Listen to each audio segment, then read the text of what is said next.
Doctor Sudhir Srivastava ji, जो जाने-माने नेत्र चिकित्सक हैं, एक आई सर्जन हैं, सन आई हॉस्पिटल, जिसके बारे में हर कोई जानता है। तो ऐसे प्रख्यात चिकित्सक के साथ आज हम लोग अपना ये इंटरैक्टिव सेशन करने जा रहे हैं।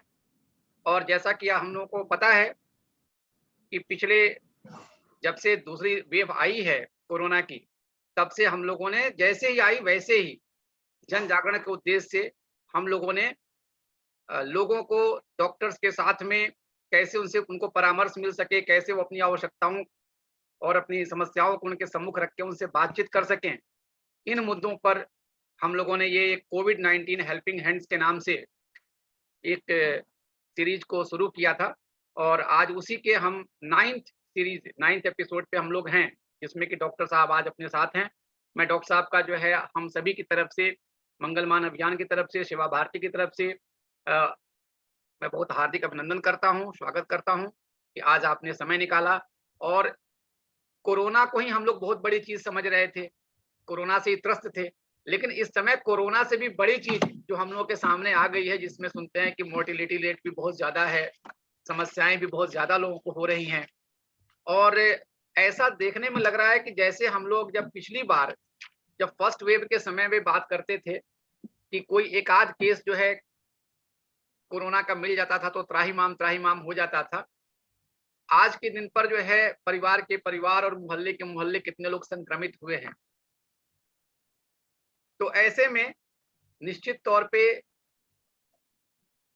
जैसे आज ये जो ब्लैक फंगस के नाम से, फिर कभी व्हाइट फंगस के नाम से, तो फिर कभी येलो फंगस के नाम से ये जो चीजें हम लोगों के सम्मुख आ रही हैं, तो निश्चित तौर पे एक ज़हन में प्रश्न उठता है कि इससे हमें कितना सीरियसली लेना चाहिए, कितना डरना चाहिए, क्या-क्या सावधानियां बरतनी चाहिए, और अगर कुछ ऐसा हो जाए तो फिर हमको उपचार के लिए किधर जाना चाहिए। कोविड में तो ये भी ऑप्शन है कि हम होम आइसोलेशन कर लेते हैं। अब ये नहीं पता कि जो है अगर इस प्रकार की कोई फंगस से रिलेटेड बीमारी हो जाए, चाहे वो ब्लैक, व्हाइट, येलो कुछ भी हो, तो घर पे रहना है कि नहीं रहना है, या फिर सीधे चिकित्सक के पास ही जाना है। तो इन्हीं सब बातों को लेकर जन जागरण की दृष्टि से आज का ये सेशन हम लोग प्रारंभ करने जा रहे हैं। अपने साथ डॉक्टर सुधीर श्रीवास्तव जी हैं और डॉक्टर साहब से 2 सत्रों में मैं आग्रह करूंगा कि हम लोग सेशन को रखेंगे। पहला सेशन जो है इस बीमारी के बारे में और साथ में कोविड से इसका क्या संबंध है, इसके बारे में जो हम लोगों के मन में प्रश्न आमतौर पे हैं, वो आप अपनी तरफ से रख दीजिए और उसके पश्चात फिर जो अपने मन में प्रश्न होंगे वो हम लोग द्वितीय सत्र में आपसे पूछ लेंगे। क्योंकि हो सकता है कि जब आप पहले सत्र में अपनी बात रखेंगे तो हमारे बहुत सारे प्रश्नों का, शंकाओं का समाधान आपके वक्तव्य से पहले ही आ चुका होगा और जो कुछ शेष होंगे वो फिर बाद में हम लोग आपके सम्मुख रखने की कोशिश करेंगे।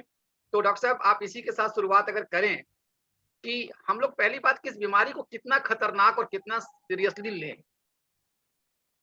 राम का बहुत-बहुत धन्यवाद कि आपने मुझे बुलाया और मुझे लगता है कि आज मेरे इस बात से जो मैं आज कन्वे करना चाहूँगा, किसी एक आदमी को भी फ़ायदा होगा तो शायद हमारा पर्पस सॉल्व हो जाएगा। तो पहले तो आपको धन्यवाद कि आपने एक प्लेटफ़ॉर्म दिया और इससे एक जागरूकता अभियान है लोगों में क्योंकि आज की डेट में काफ़ी कन्फ्यूज़न है, लोग बहुत डरे हुए हैं, पैनिक है बहुत लोगों में और वाक़ई में स्थिति घबराने वाली भी है क्योंकि जो पेशेंट्स आ रहे हैं, उनकी स्थिति वाक़ई में अच्छी नहीं है। लेकिन जिस लेवल का पैनिक है, इतना भी पैनिक करने की ज़रूरत नहीं है क्योंकि ब्लैक फंगस की प्रॉब्लम आज ही नहीं है, पहले से भी थी, लेकिन ये सडनली बढ़ी है। इसकी वजह से मैं कुछ कारणों पे आपको बताऊँगा अभी कि अचानक से ऐसा क्यों बढ़ा? जैसे आपने पूछा कि कोविड से इसका क्या कनेक्शन है? सबसे पहले तो आप देखिए कि हम लोग अभी सेकंड वेव से निकल रहे हैं और ये एक वर्स्ट फेज़ था हम सब लोग की लाइफ़ में। हम लोगों ने शायद कभी ऐसा नहीं सोचा था अपनी लाइफ़ में कि ऐसा भी देखने को मिलेगा कि हमारे फ्रेंड सर्किल में, हमारी फैमिलीज़ में, हमारे नेबरहुड में, हर जगह अगर आप देखिए तो कुछ न कुछ कैज़ुअल्टीज़ हुई हैं इस बार। शायद ही कुछ ऐसे परिवार हैं जिन्होंने कोई न कोई ह्यूमन लॉस ना झेला हो। सबने झेला है डायरेक्टली, इनडायरेक्टली। और ये स्थिति वाक़ई में बहुत डरावनी है हम सब लोगों के लिए, शायद हम लोग कभी भी इस चीज़ के लिए प्रिपेयर्ड नहीं थे। कुछ पहले से प्रेडिक्ट मिल रहे थे, लेकिन शायद हम लोग की प्रिपरेशन उस लेवल की नहीं थी, और दूसरा शायद किसी भी लेवल की प्रिपरेशन होती, राम कुमार जी, जी हम लोग चाहे कोई भी कंट्री होती इस वक्त, शायद सारी आप दुनिया की सारी जो बेस्ट मेडिकल फैसिलिटीज को एक तरफ कर दीजिए, और इतनी बड़ी पॉपुलेशन में अगर ये होता तो शायद कोई भी नहीं कर सकता था। तो एक हेल्पलेस वाली जो सिचुएशन पैदा हुई, उसकी वजह से हमारी, उसका वजह हमारी पॉपुलेशन है। एक प्रेडिक्शन है कि जो लास्ट ईयर जो फर्स्ट वेव थी उसमें लखनऊ की शायद 5% पॉपुलेशन को इफेक्ट हुआ था। इस बार शायद मोर देन 30 से 40% पॉपुलेशन को इफेक्ट हुआ है।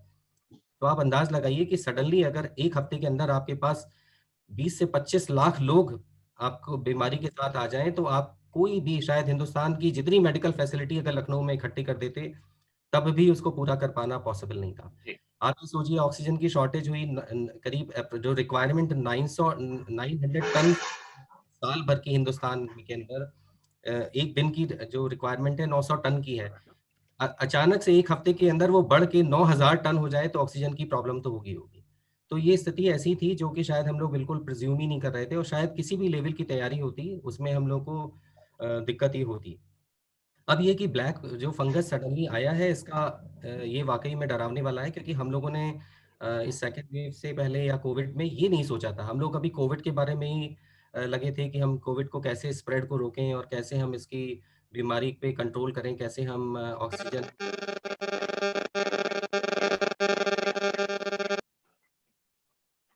सब लोग अगर म्यूट कर लेंगे तो मेरे ख्याल से ज़्यादा क्लियर रहेगा। जी तो जी जी तो हम लोग अचानक मतलब ये अभी हम लोग कोविड में ही जूझ रहे थे, और अचानक से पेशेंट्स जो कोविड से रिकवर्ड पेशेंट थे वो भी कुछ प्रॉब्लम के साथ आने लगे। और मैं आपको बताऊं कि हॉस्पिटल लास्ट 15 दिन से हम लोगों ने हॉस्पिटल को प्रिज्यूम किया, उसके बाद से लगभग हर दिन एक या दो पेशेंट शुरुआत के एक हफ्ते में आए हैं। हम लोगों ने एक हफ्ते के अंदर करीब 15 से 20 पेशेंट्स म्यूकरमाइकोसिस के देखे, मैनेज कर किए।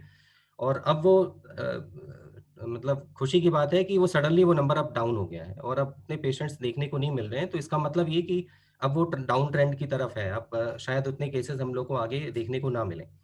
अब ये कि लक्ष्य, सबसे पहले म्यूकरमाइकोसिस है क्या? एक्चुअली ये काला फंगस कोई बहुत पुरानी चीज़ नहीं है। अगर आप अपने घर में रोटी को या अचार को देखिए, या कोई ब्रेड को अगर आप थोड़ी देर के लिए नमी में छोड़ दीजिए, तो उसके ऊपर काला फंगस ग्रो कर जाता है। अगर इवन इवन आप अपने रेफ्रिजरेटर में भी देखेंगे, तो जो उसकी प्लास्टिक है, जो सीलिंग प्लास्टिक है, वहाँ पे भी आपको वो काला का ब्लैक फंगस मिलेगा। तो ये ब्लैक फंगस हमारे सराउंडिंग्स में है, हमारे इसमें सॉइल में है, वेजिटेबल्स पे है, जो फ्रूट्स वगैरह जो सड़ रहे होते हैं उनके ऊपर होता है, और हमारी नाक में और गले में, मुंह में पे ऑलरेडी वो प्रेजेंट है। और नॉर्मली हमारी इम्यूनिटी इतनी स्ट्रांग होती है कि वो इम्यूनिटी की वजह से वो हमें बीमारी को नहीं पहुंचा पाता। बट अचानक कुछ ऐसा हुआ कोविड पीरियड में कि हमारी इम्यूनिटी कम हो गई, और ब्लैक फंगस को मौका मिला हमें अटैक करने का। तो उसमें जो उससे पहले कि वो क्या-क्या पॉसिबिलिटीज़ थी, उससे पहले मैं आपको कुछ लक्षण के बारे में कैसे पहचानें? क्योंकि कोई भी आदमी को सर, रेडनेस। थोड़ी सी आपकी आवाज तेज हो सकती है क्या? और थोड़ा क्लोज आ सकते हैं जी। हाँ, ठीक है, बिल्कुल। जी हाँ, अ, ठीक है, अब ठीक राम है। कुमार जी, मेरी रिक्वेस्ट है कि सब लोगों से कि जो भी जॉइन कर रहे हैं अपने, अगर वो फ़ोन को म्यूट कर लेंगे अगर माइक को, तो जी ज़्यादा जी बेटर। जी, सभी को म्यूट किया जा रहा है, सभी को म्यूट रखा जा रहा है जी। तो इसके क्योंकि कैसे हमें पता लगे कि मुझे म्यूकरमाइकोसिस तो नहीं है? हर आदमी घबरा रहा है, और ख़ासकर अगर आप अगर किसी बीमारी के बारे में जानते नहीं हैं ज़्यादा, तो आपको अगर आप थोड़ा बहुत ही अगर जानते हैं, तो वो बीमारी अपने में खुद में लगने लगती है, या अपने परिवार में लगने लगती है, और डर तो सभी को लगेगा। तो म्यूकरमाइकोसिस एक्चुअली ये फंगस हमारी नाक के अंदर ऑलरेडी होता है। हमारी नेज़ल कैविटी में सबके होता है। हमारी इम्यूनिटी ब्रीच होने की वजह से वो नाक के अंदर से फैल के, और यहाँ पर हमारी जो हड्डी का जो खोखला एरिया है, इसको हम लोग मैक्सिलरी बोन कहते हैं। यहाँ पे हवा भरी होती है, इसके अंदर वो एंटर करके वो इन्फेक्शन करता है। अब मैक्सिला में एंटर करने के बाद ये ऊपर भी जा सकता है और नीचे की तरफ भी जा सकता है। तो अगर वो नाक के अंदर बढ़ रहा है, तो इसके आप, बाद अभी सेशन चल रहा है, अगर वो नाक के अंदर इसको बढ़ रहा है, निकालते कटोरी में। कल आपको नाक से कल रिलेटेड कल प्रॉब्लम, सर्वर बनाया जाए। नाक ब्लॉक हो जाएगी, आपको सांस लेने में पर्टिकुलरली उस नाक से प्रॉब्लम होने लगेगी। या आपकी नाक में अगर ज़्यादा बढ़ेगा, तो काले-काले आपको वाक़ई में फंगस के कुछ पार्टिकल्स दिखेंगे उसको, या आपको अगर ध्यान से देखें तो ब्लड, कुछ पेशेंट्स में ब्लड भी आ सकता है नाक से। तो ये नाक के लक्षण हो गए। फिर उसके बाद अगर आपके मैक्सिला में अगर एंटर कर जाता है तो अक्सर जैसे सर्दी जुकाम होने पे आपने देखा है कि आवाज़ बदल जाती है। तो या चेहरे के ऊपर भारीपन या आधे फेस के ऊपर कुछ आपके भारीपन है, पेन आपको फ़ील हो रहा है या आपके चेहरे पे कोई भी स्किन एरिया में सुन्नपन अगर आ रहा है क्योंकि अगर वो अंदर ग्रो करता है तो आँख जो नसें हैं स्किन के आने वाली वो अंदर से आती हैं नर्व्स। अब उनको डैमेज करेगा तो उसकी वजह से आपके चेहरे के ऊपर सुन्न एरिया डेवलप हो जाएगा। अब वो यहाँ से या तो वो नीचे जाएगा तो नीचे की तरफ शिफ्ट होगा तो दाँतों में दर्द हो सकता है, आपके दाँत लूज़ हो सकते हैं या आपके पैलेट एरिया जो आपका तालू एरिया है वहाँ पे कुछ आपको काले-काले धब्बे दिखाई दे पड़ सकते हैं, कुछ वहाँ पे अल्सर सा फ़ॉर्म कर सकता है। अगर ये ऊपर की तरफ ग्रो करेगा तो आपकी जस्ट हड्डी के ऊपर आपकी आँख होती है, तो आँख के अंदर एंटर करने से मरीज़ की आँखों में स्वेलिंग आ सकती है। जो व्हाइट पोर्शन आपका है कि जो कंजंक्टिवा है वहाँ के ऊपर स्वेलिंग आ सकती है जैसे अक्सर आपने देखा होगा कि एलर्जी वगैरह होने पे स्वेलिंग आ जाती है। क्योंकि और स्प्रेड होगा तो आँख का मूवमेंट रुक जाता है। आँख का मूवमेंट रुकने की वजह से मरीज़ को डिप्लोपिया मतलब डबल विज़न फ़ील हो सकती है। उसको पर्टिकुलर गेज़ में घुमाने से इमेज क्लियर नहीं होगी, उसको चक्कर आने लगेगा, डबल-डबल दिखने लगेगा। उसको डिप्लोपिया कहते हैं हम लोग।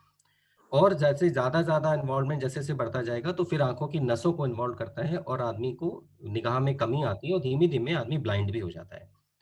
अगर वो बीमारी और बढ़ती है तो आँख में पूरे में एरिया में आपके ऑर्बिट एरिया में पस भर जाता है और उसको हम लोग पैन ऑफ्थाल्माइटिस कहते हैं जो कि बहुत ही खतरनाक स्थिति है और ऐसी स्थिति में मरीज को बचाने के लिए सब कुछ निकालना पड़ता है। तो मैं यही कह रहा हूँ कि अगर आपको इनमें से कोई भी चीज़ नाक में के अंदर अगर आपको भारीपन लग रही है, नाक कुछ पर्टिकुलरली एरिया बंद हो जा रही है, चेहरे पे कोई सुन्नपन आ रहा है, तालू में सुन्नपन है और आँखों में डबल विज़न की शिकायत हो रही है या आँखों पे आपको आँखें घुमाने में आपको दर्द हो रहा है, तो समझ लीजिए कि ये शुरुआती लक्षण आपके म्यूकरमाइकोसिस के हो सकते हैं। तो ऐसी स्थिति में आदमी को करना क्या चाहिए? ऐसी स्थिति में आप पहली बात तो टालिए नहीं, पहले ये देखिए कि मेरे में क्या मुझे कोविड हुआ था? अगर आपको कोविड हुआ है कुछ 1 महीने के अंदर, फिर आप ये देखिए कि आपका डायबिटिक तो नहीं है और आपकी शुगर तो नहीं बढ़ी हुई है। फिर आप ने जो जब आप को कोविड हुआ था तो उस दौरान में आपने हेवी एंटीबायोटिक्स का सेवन भी किया होगा ज़रूर और स्टेरॉइड्स आपको नहीं दी गई हैं। अब ये क्या होता है, ये कोविड खुद आपकी इम्यूनिटी पे अटैक करता है और आपकी इम्यूनिटी को कम करता है क्योंकि जो पिछले साल भर के अंदर का ट्रेंड देखा गया है, इसका कारण यही देखा कि कोविड बेसिकली लो इम्यूनिटी वाले को भी परेशान करता है और जो जिनकी स्ट्रॉन्ग इम्यूनिटी है, उनको भी परेशान कर रहा है। जिनकी इम्यूनिटी कम है, उनको इन्फेक्शन से परेशान हो रहा है, सेकेंडरी इन्फेक्शन होके वो ख उनको प्रॉब्लम हो रही है और जिनकी इम्यूनिटी स्ट्रॉन्ग है, उनको साइटोकाइन स्टॉर्म एक कंडीशन होती है, जिसमें आपकी इम्यूनिटी आपके लिए घातक हो जाती है। आपके लंग्स में जो फ्लूइड भरता है, वो बेसिकली साइटोकाइन स्टॉर्म की वजह से भरता है, जो यंग लोगों में ज़्यादा है, जिनकी बॉडी बहुत स्ट्रॉन्ग है, उनमें भी वो परेशान कर रहा है। तो जो उसको सप्रेस करने के लिए स्टेरॉइड्स दी जाती हैं और ये बहुत ज़रूरी है। एकमात्र दवा अगर आप कोविड में देखेंगे जो कारगर है वो स्टेरॉइड आई ड्रॉप है। लेकिन स्टेरॉइड को कब देना है, कितनी अमाउंट में देना है, ये फिज़िशियन को डिसाइड करना होता है। गलती यहाँ पर ये हो गई कि कुछ न्यूज़ चैनल्स में डॉक्टर्स ने भी कुछ लोगों ने ये कहा कि नहीं अगर आप नहीं आ रहे हैं तो आप स्टेरॉइड्स खा लीजिए। तो स्टेरॉइड हम लोग बेसिकली मरीजों को बचाने के लिए हम लोग स्टेरॉइड आज से नहीं हम लोग हमेशा से यूज़ कर रहे हैं। लेकिन अगर आप इतने बल्क में इतनी बड़ी सोसाइटी में अचानक से लोग स्टेरॉइड का सेवन करने लगेंगे, तो आपकी स्टेरॉइड आपकी इम्यूनिटी को कम करता है और ब्लड शुगर के लेवल को बढ़ा देता है। तो एक तो वैसे भी इंडिया में डायबिटीज़ बहुत ज़्यादा है, India is a diabetic capital और ऊपर से हमने स्टेरॉइड प्रचुर मात्रा में सेवन कर लिया पूरी सोसाइटी ने, लगभग 30-40% लोगों ने, तो शुगर सबकी फ्लक्चुएट हो गई, तो वो भी एक वजह बन गया और फंगस को और क्या चाहिए? फंगस को शुगर चाहिए, खाना-पीना चाहिए। दूसरा क्योंकि हमारी बॉडी में डैमेज हुआ, तो ब्लड डैमेज होता है, तो उससे जो आयरन्स का कंटेंट है, वो भी लिबरेट होता है हमारी बॉडी में, तो उससे फंगस को आयरन चाहिए खाने के लिए।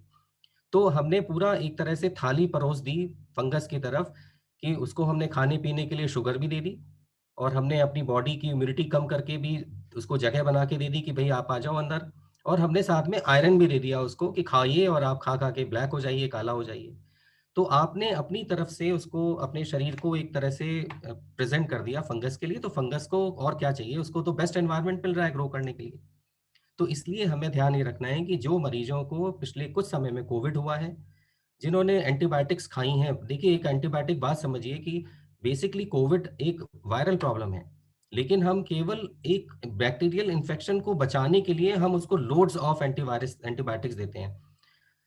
ज्यादातर देखा कि 2-2 3-3 तरह की एंटीबायोटिक्स चल रही हैं और एंटीबायोटिक बैक्टीरिया के अगेंस्ट काम करती हैं और एंटीबायोटिक्स एक तरह की बुलेट है, एक गोली जैसे चलती है तो उसको ये नहीं पता कि दोस्त है कि दुश्मन है, वो तो सबको खा मारेगी।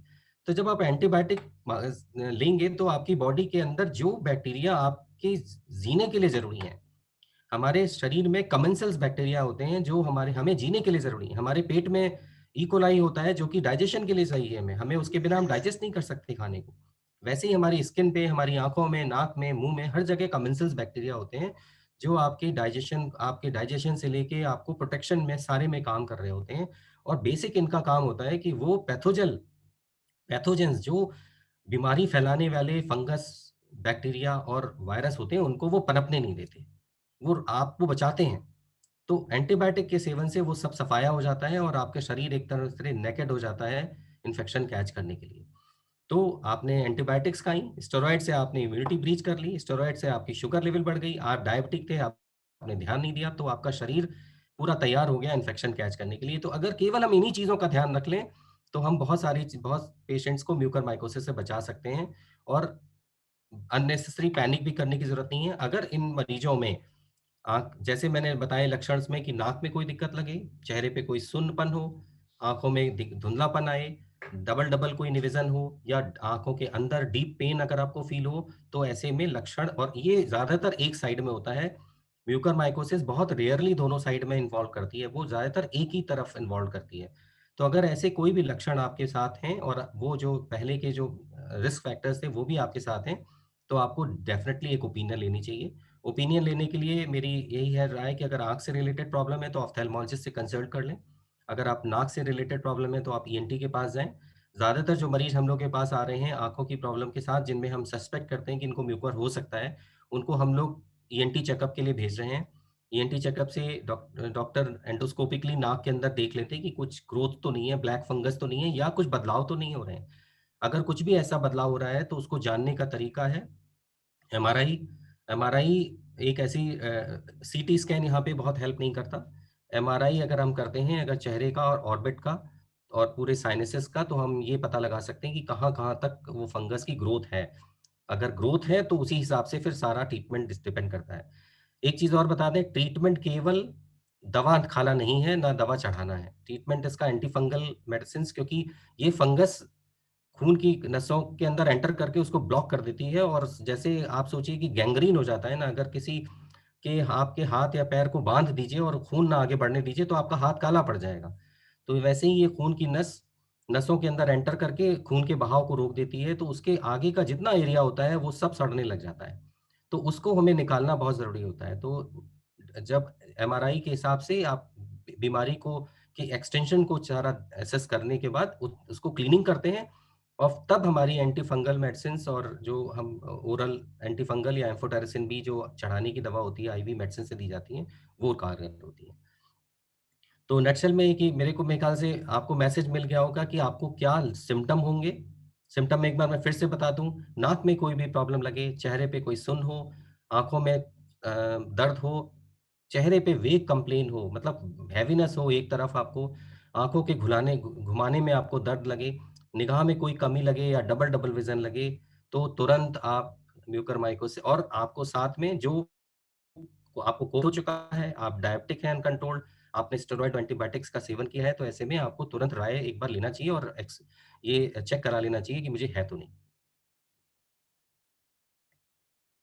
अब राम कुमार जी जी, जी, आपने जी। कहा हाँ, आपने डॉक्टर साहब इसमें जो है ये जो बीमारी है ये कोविड पेशेंट्स को ही होती है या ये नॉन कोविड पेशेंट्स को भी ये हो सकती है? राम कुमार जी बहुत अच्छा आपने क्वेश्चन पूछा है। जो ब्लैक फंगस या म्यूकरमाइकोसिस है, ये पहले से होती रही है। जी। लेकिन ये इतनी रेयर थी कि मैंने अपनी 23 साल की प्रैक्टिस में आज तक 2 या 3 मरीज़ देखे हैं। और ये ज़्यादातर उन लोगों में होता है जो उनका इम्यूनिटी बहुत कॉम्प्रोमाइज़्ड है, जिनको कैंसर के लिए मेडिसिन चल रही हैं एंटी कैंसरस तो उनकी इम्यूनिटी सप्रेस कर दी जाती थी की जाती है या किसी का ट्रांसप्लांट हुआ है तो उसके लिए इम्यूनिटी सप्रेस की जाती है, उनको होता है चांसेस होते हैं या एचआईवी के पेशेंट्स हैं जिनकी इम्यूनिटी कॉम्प्रोमाइज़्ड है या कोई पेशेंट जिनके जो हॉस्पिटलाइज़ रहे हैं बहुत लंबे समय तक अगर वो आईसीयू वगैरह में रहे हैं, तो ऐसे पेशेंट्स जिनकी इम्यूनिटी कम होती है, उनमें ये देखने को मिलता था और बहुत रेयर होता था। इसी वजह से दवाओं की शॉर्टेज हो रही है, क्योंकि ये कभी भी इतना ज़्यादा था नहीं, तो दवाएँ इतनी होती नहीं इसकी, क्योंकि दवाएँ भी काफ़ी एक्सपेंसिव हैं। तो इसलिए दवाओं की शॉर्टेज होने का वजह ये, क्योंकि ये दवाएँ बहुत रेयरली यूज़ होती थी और सडनली आज हमारे पास हमें इतने पेशेंट्स देखने को मिल रहे हैं, तो कि हमें प्रोड्यूस करने के लिए हमें अपना पूरा सिस्टम बैकअप करना पड़ रहा है। तो इसलिए ये पहले से होता था, लेकिन हुआ क्या कि जो पॉसिबिलिटीज़ आ रही हैं राम कुमार जी इस वक़्त, या प्रफुल्ल जी, मैं आपसे कहना चाहेंगे कि जो पॉसिबिलिटीज़ आज की डेट में हम लोग प्रिज़्यूम कर रहे हैं, इनमें से कुछ दिनों में ये तथ्य क्लियर हो जाएँगे कि ऐसा हो क्यों रहा है। एक इसमें पहला तथ्य ये कि कोविड खुद एक कारण है, क्योंकि वो आपकी इम्यूनिटी को अटैक करता है। तो कोविड एक खुद वजह है, जिसकी वजह से इन्फेक्शन हो रहा है। दूसरी वजह है कि हम डायबिटिक्स हैं और डायबिटीज़ हमारी कंट्रोल नहीं है। प्रशांत जी नमस्कार। तो डायबिटीज़ आपको है, और हम लोग, आपको पता है कि एज़ ए एक जनरल अगर आप देखें हिंदुस्तान में, तो हम लोग बहुत लापरवाह हैं अपनी स्वास्थ्य के लिए। डायबिटीज़ को ध्यान नहीं देते। ज़्यादातर लोग डायबिटीज़ के लिए कोई चूरन खा रहा होता है, कोई जी, जड़ी-बूटियाँ जी। खा रहा होता हुँ, है। हुँ। वो सारी चीज़ें हम ये कह रहे हैं, आपको जो लग रहा है आप करिए। आप खाने-पीने में डेफ़िनिटली बदलाव करिए, क्योंकि डायबिटीज़ होने का वजह यही है, क्योंकि हमने लापरवाही की 40-50 साल तक अपने खान-पान में, रहन-सहन में, फ़िज़िकल एक्टिविटीज़ नहीं की, अपनी लाइफ़स्टाइल हमने ठीक नहीं रखी, तो हमें डायबिटीज़ हुई। तो उनको बिल्कुल ठीक करने की ज़रूरत है। इसमें कोई वो नहीं है। लेकिन साइंटिफ़िक वे में समझिए कि डायबिटीज़ इसलिए हुई क्योंकि हमारी शरीर में इंसुलिन जो बन रहा था, वो खत्म हो गया। तो अब हमारा शुगर कंट्रोल हमारा नहीं है, और हम जो खा रहे हैं वो तुरंत खून में आ रहा है और इंसुलिन उसको डिपॉज़िट नहीं कर पा रहा है। तो ऐसे में जो आपको डॉक्टर बताएँ, आपको खाने की मेडिसिन्स दी जाएँ, और आपको जो इंसुलिन अगर वो शिफ्ट कर रहे हैं, तो प्लीज़ वो करिए। वो करिए, बहुत ध्यान से डायबिटीज़ कंट्रोल करिए, क्योंकि डायबिटीज़ एक ऐसी चीज़ है, आँख में अगर डायबिटीज़ है तो हम लोग हमेशा कहते हैं कि अगर आपको डायबिटिक है और अगर आप अनकंट्रोल्ड हैं, 10 साल के अंदर ब्लाइंड होना तय है आपको। अगर आपने बहुत अच्छी तरह से मेटिकुलसली डायबिटीज़ कंट्रोल रखी है, तो आप 20 साल, 25 साल, 30 साल तक चल सकते हैं। Diabetes will make you blind one day, लेकिन आपके वो हाथ में है कि वो आप अपनी इस ज़िंदगी में चाहते हैं अभी हो जाए या बाद में हो। तो इसलिए डायबिटीज़ का कंट्रोल करना बहुत ज़रूरी है, लापरवाही ना करें। फिर वही जैसे बताया कि क्योंकि बहुत ज़्यादा रिगरस यूज़ ऑफ एंटीबायोटिक्स और स्टेरॉइड हुआ, वो भी एक वजह समझी जा रही है। एक सब अक्सर कहते हैं कि सब ऑक्सीजन, शायद इंडस्ट्रियल ऑक्सीजन सप्लाई कर दी गई, गंदी थी ऑक्सीजन, उससे है। ये भी एक पॉसिबिलिटी है, बट हमें नहीं लगता कि शायद ये पॉसिबिलिटी है, क्योंकि बहुत ऐसे लोगों को भी म्यूकरमाइकोसिस हुई जो कि हॉस्पिटल गए नहीं है, उनको ऑक्सीजन लगाने की ज़रूरत ही नहीं लगी। एक पॉसिबिलिटी और आ रही है जो ज़िंक की है, क्योंकि हमारी जो कुछ बाहर कुछ इंटरनेशनली अगर आप देखें तो प्रोटोकॉल में ज़िंक कहीं से भी प्रोटोकॉल में नहीं है। लेकिन इंडिया में हर आदमी ने ज़िंक 20 मिलीग्राम से लेके 40 मिलीग्राम डेली खाया है महीने-महीने। और कुछ स्टडीज़ हैं वो ऑलरेडी कहती हैं कि ज़िंक की एफिनिटी है फंगस से। उसमें कोई म्यूकर माइकोसिस के लिए कितनी एफिनिटी है ये श्योर नहीं है, I am not sure it about it, but मैं कल भी एक इस पे आर्टिकल्स पढ़ रहा था, तो 2013 में भी इस तरह के कुछ आर्टिकल्स पब्लिश्ड हैं, जो कि ज़िंक को लिंक करते हैं। तो ये सारे चीज़ें प्रिज़म्पशंस हैं, और उम्मीद करते हैं कि कुछ दिनों के अंदर तथ्य क्लियर हो जाएँगे कि एक्चुअल में ये क्यों हो रहा है। Over to you Ram Kumar ji. जी। डॉक्टर साहब इसमें जो है, तो अगर मान लीजिए किसी को कोविड हुआ है, तो इलाज के दौरान तो तय है कि उसने जो है एंटीबायोटिक्स भी ली हैं, उसका स्टेरॉइड भी अगर चला है, तो सवाल ये उठता है तो फिर हम करें क्या तब उसमें? क्योंकि अधिकांशतः लोग जो प्रभावित हैं, उनके मन में चिंता तो यही है। अब हम क्या करें? कैसे बचें इससे फिर? सर, इसमें बचने के लिए देखिए, कुछ चीज़ें तो आपके हाथ में हैं, कुछ चीज़ें आपके हाथ में नहीं हैं। कुछ चीज़ें जो आपके हाथ में मैंने बताई कि अगर आप डायबिटिक हैं, तो आप हाई अलर्ट पे रहिए। बिल्कुल क्योंकि आप ध्यान रखिए कि आपको अगर आपको स्टेरॉइड चढ़ेगी तो आपकी शुगर तो एकदम शूट अप होगी, वो ऊपर जाएगी आएगी। तो आपको अपने फिजिशियन से प्रॉपर्ली गाइड करके मिलके आपको हर कंडीशन में, अगर आप इंसुलिन नहीं ले रहे हैं तो इंसुलिन पे शिफ्ट हो जाइए। जैसे आपके फिजिशियन आपको गाइड कर रहे हैं, तो उसको कंट्रोल करने के लिए जो आप एफर्ट्स कर सकते हैं वो अपनी तरफ से एफर्ट करिए। ऑब्वियसली हम आप वॉक नहीं कर सकते, तो एक्सरसाइज तो कर नहीं सकते। तो डाइट में आप अपना थोड़ा-सा कॉशियस रहिए, और साथ में डॉक्टर आपको इंसुलिन पे शिफ्ट करने को कह रहा है, तो इंसुलिन पे शिफ्ट हो जाइए। आजकल बहुत अच्छे सेंसर्स अवेलेबल हैं, जो बॉडी में आप इंजेक्ट कर दीजिए, और 14 दिन तक आपके हर सेकंड की रिपोर्ट वो आपको देते रहते हैं। जी। तो आपको बिल्कुल बढ़िया तरह से अपनी डायबिटीज़ कंट्रोल रख सकते हैं, ये एक आपके हाथ में है। दूसरा, हाइजीन को मेंटेन करना आपके हाथ में है, क्योंकि देखिए हमें भी पता है कि आपकी बॉडी के अंदर भी है फंगस, और हमारी सराउंडिंग्स में भी फंगस है। जी। आप कोशिश करें कि अगर आप कोविड इन्फेक्टेड हैं या अभी कोविड से रिकवर अगर हो रहे हैं तो आपकी इम्यूनिटी कम है, तो हम्म, ज़रूर एक्सरसाइज करिए, एफर्ट करिए, लेकिन थोड़ा गार्डनिंग वगैरह अवॉइड करिए, बाहर मत जाइए, कहीं डस्टी एनवायरनमेंट अवॉइड कर लीजिए। अगर आपको जाना पड़ रहा है तो मास्क प्रॉपर पहनिए, और मेरी हाथ जोड़ के सबसे विनम्र निवेदन है कि मास्क प्लीज़ लाइटली मत लीजिए। अक्सर एक मास्क खरीद लेते हैं और वो महीनों तक चलता रहता है, उसको धोया भी नहीं जाता। लोग आते हैं, उसको एक खूंटी पे टाँग देते हैं और जाते समय उसको फिर से पहन लेते हैं, क्योंकि उनको ये दिखाना होता है कि साहब उन्होंने मास्क पहना हुआ है। तो प्लीज़ मास्क हम्म, एक बहुत इम्पोर्टेंट टूल है। आप सोचिए अगर आपने 2 बार भी मास्क के अंदर खाँस दिया, तो आपके मुँह में जो जर्म थे वो मास्क में आ गए। अगर आपने उसको किसी मॉइस्ट एरिया में टाँग दिया तो वो ज़ंग्स जो आपके जर्म्स थे वो मल्टीप्लाई होके 10 गुना हो जाएँगे। और आप जैसे ही उसको पहनेंगे वो आप पहले पूरा आप इन्हेल करेंगे अंदर। जैसे आपने अचार के लिए मैंने बताया कि अचार आपने छोड़ दिया, खुले में छोड़ दीजिए तो उसके अंदर देखिए कितनी तेज़ फंगस ग्रो करती है। तो आपका मास्क भी तो एक अचार की तरह हो सकता है, उसके ऊपर फंगस क्यों नहीं ग्रो करेगी? तो आप इन्हेल करेंगे तो कुछ सावधानियाँ हैं। आप नहाते-धोते हैं, पूरी तरह से प्रॉपर्ली वॉश करिए, नहाइए-धोइए। सोप से नहाइए, एक्स्ट्रा नहाइए, हैंड वॉश करते रहिए। नोज़ के अंदर फिंगर कर डालना और हाथ चेहरे पे बहुत टच करना, आईज़ में हाथ लगाना, ये सब चीज़ें अवॉइड करें। यही आप अगर अच्छी हाइजीन मेंटेन करें, अपने खान-पान पे ध्यान रखें, शुगर का ध्यान रखें, अगर आप डायबिटिक हैं तो बच जाएँगे। ऐसा नहीं है कि ये आपको अफ़ेक्ट करने जा रहा है। जी। डॉक्टर साहब, आपने मास्क की बात की, तो कुछ लोगों का कहना है कि जो मास्क है ये उससे भी स्प्रेड हो रहा है क्या? नहीं, वही मैंने तो कहा कि जी, हम लोग मास्क को बार-बार यूज़ करते हैं, रीयूज़ करते हैं। हाँ, वही कह रहा हूँ, मैंने कहा ना राम कुमार जी, मास्क बहुत इम्पोर्टेंट टूल है। जी। लेकिन अगर वही है, जैसे कि अगर आपको हेलमेट, आपको पता है कि हेलमेट आपकी जान बचाएगा एक्सीडेंट के लिए, लेकिन अगर आप हेलमेट अगर 2-250 रुपए की पहन लेंगे, एक घटिया क्वालिटी की जो कि स्टैंडर्ड मेंटेन नहीं करती है, तो वो आपको डैमेज से नहीं बचाएगा, वो शायद हार्म ही कर देगा। तो वैसे ही मास्क अच्छी क्वालिटी के लीजिए, फ्रीक्वेंटली चेंज करते रहिए। ये हर दिन धुला हुआ मास्क पहनिए। क्या करना है सर, 6 मास्क खरीद के रख लीजिए, नंबर डाल दीजिए मंडे, ट्यूसडे, वेडनेसडे, थर्सडे। एक दिन 1 मास्क पहनिए, उसको धो के छोड़ दीजिए, उसका 6 दिन बाद नंबर लगाइए। अगर आप नहीं भी वॉश करेंगे, उसको धूप में भी टाँग देंगे तो भी स्टरलाइज़ हो जाएगा। जी। ये बहुत ज़रूरी है। ये जो एक बात हो रही है कि ये कितना डेडली है, क्योंकि जैसे हम लोग देखते हैं कि कोविड बहुत लोगों को हुआ, बट इसमें जो मोर्टेलिटी है वो काफ़ी कम है। इसकी डेडली ये कितना डेडली है, कितना खतरनाक है ये?